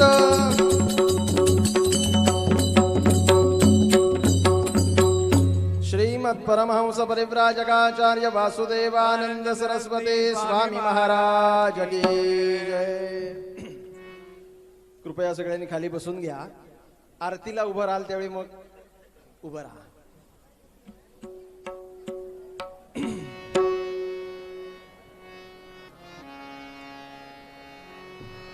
अत्रि ऋषींच्या आश्रमामध्ये अनसुया मातेच्या पोटी ब्रह्मा विष्णू महेश या तीनही देवता अवतरित झाल्यानंतर त्यातले ब्रह्मदेव हे चंद्र स्वरूपामध्ये आकाशगंगेमध्ये आहेत. भगवान शंकर दुर्वास ऋषींच्या नावाने प्रसिद्ध आहेत आणि जे भगवान महाविष्णू हे प्रत्यक्ष दत्त इथे ब्रह्मा विष्णू महेश या तीनही देवतांकडे अनसुया मातेने मागितलं आणि या तीनही देवतांनी दिलं. देवानी दिलं म्हणून दत्त अशा स्वरूपामध्ये भगवान महाविष्णू आणि अत्रि ऋषींच्या पोटी म्हणून आत्रेय म्हणून दत्तात्रेय असं त्यांचं नाव ठेवलंय. असे भगवान दत्त तुमच्या आमच्या मागणी करता आमच्या प्रारब्धानुसार आम्हाला देण्याकरताच आहेत. फक्त आमचं मागणं काय असावं? का वासुदेवाची पच्ची करीसी वासुदेवानंद सरस्वती म्हणतात या संपूर्ण विश्वाची तू माऊली आहेस आणि या माऊली म्हणजे या संपूर्ण विश्वामधलं मी एक तुझं लेकरू आहे. माझ्यावर आईप्रमाणे अखंड कृपा कर, माझी उपेक्षा करू नकोस असं सांगण्याकरता भगवान दत्तप्रभू आपल्याशिवाय दुसरं कोण आहे या जगामध्ये अशी आळवणी प्रार्थना भगवान वासुदेवानंद सरस्वती करतायत. आता थोड्याच वेळात आरती होईल. आरती झाल्यानंतर सगळ्यांना प्रसाद मिळेल. सगळ्यांनी कृपया शांत आणि असलेल्या ठिकाणी उभं बसून जसं ज्या स्थितीमध्ये आहात तसं शांत राहा. भगवान वासुदेवानंद सरस्वती भगवान दत्तप्रभूंचं महात्म्य वर्णन करताना सांगतात,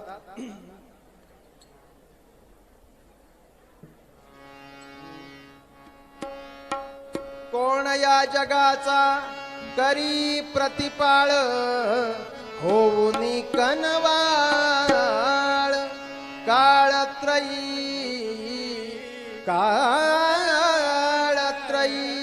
अवधूत चिंतन श्री गुरुदेव दत्त.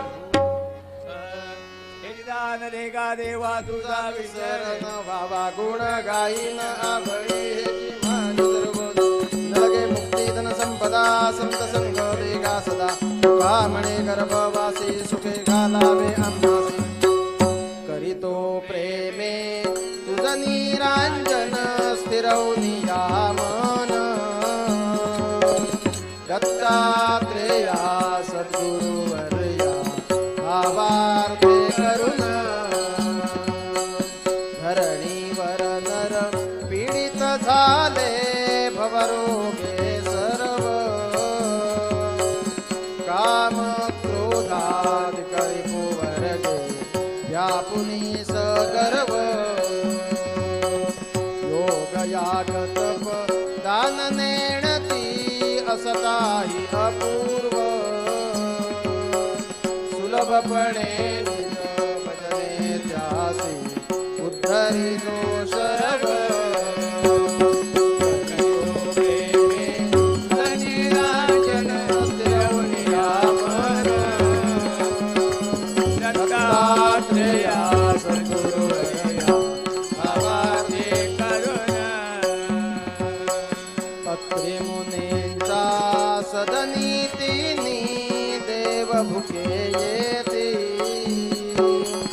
भिक्षुक होने अनसूये प्रति बोलते त्रयमूर्ती नग्न होनी आम्हा प्रति द्या अन्न असे वदते परिसुनी होनी नग्न अन्न दे तव ते शिशु होते.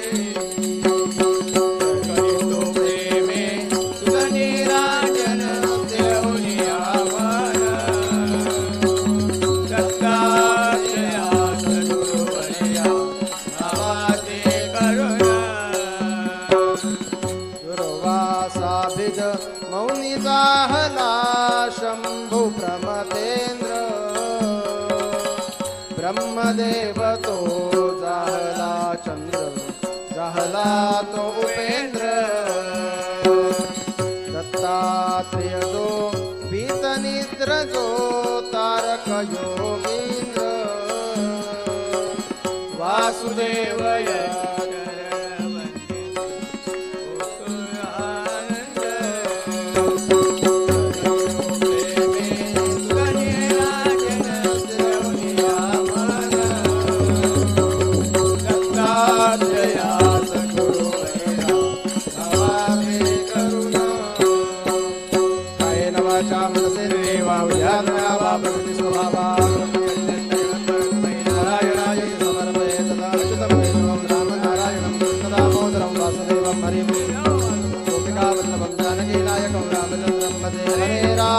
हरे राम राम राम हरे हरे हरे कृष्ण कृष्ण कृष्ण हरे हरे. भावना दत्ता पतित भावना दत्ता भावना दत्ता पतित भावना दत्ता भावना दत्ता पतित भावना दत्ता भावना दत्ता पतित भावना दत्ता भावना दत्ता पतित भावना दत्ता भावना दत्ता पतित भावना दत्ता. श्रीपाद श्री वल्लभ नरहरि दत्तात्रेया दिगंबरा वासुदेवानंद सरस्वती सद्गुरुनाथा कृपाकरा. श्रीपाद श्री वल्लभ नरहरि दत्तात्रेया दिगंबरा वासुदेवानंद सरस्वती सद्गुरुनाथा अवधूत चिंतन श्री गुरुदेव दत्त श्रीमद परमहंस परिव्राजकाचार्य वासुदेवानंद सरस्वती स्वामी महाराज की जय. ग्राम देवता यक्षिणी माता की जय. महारुद्र हनुमान की जय। जगदम्ब उदयोस्तु मंगलमूर्ति मोरया। आरती घ्या. वा.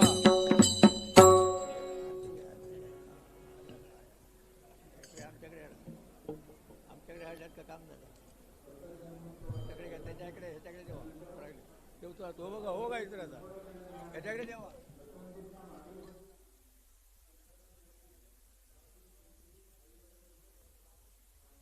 ह्या नाही बा. आता ह्या नाही बा.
श्री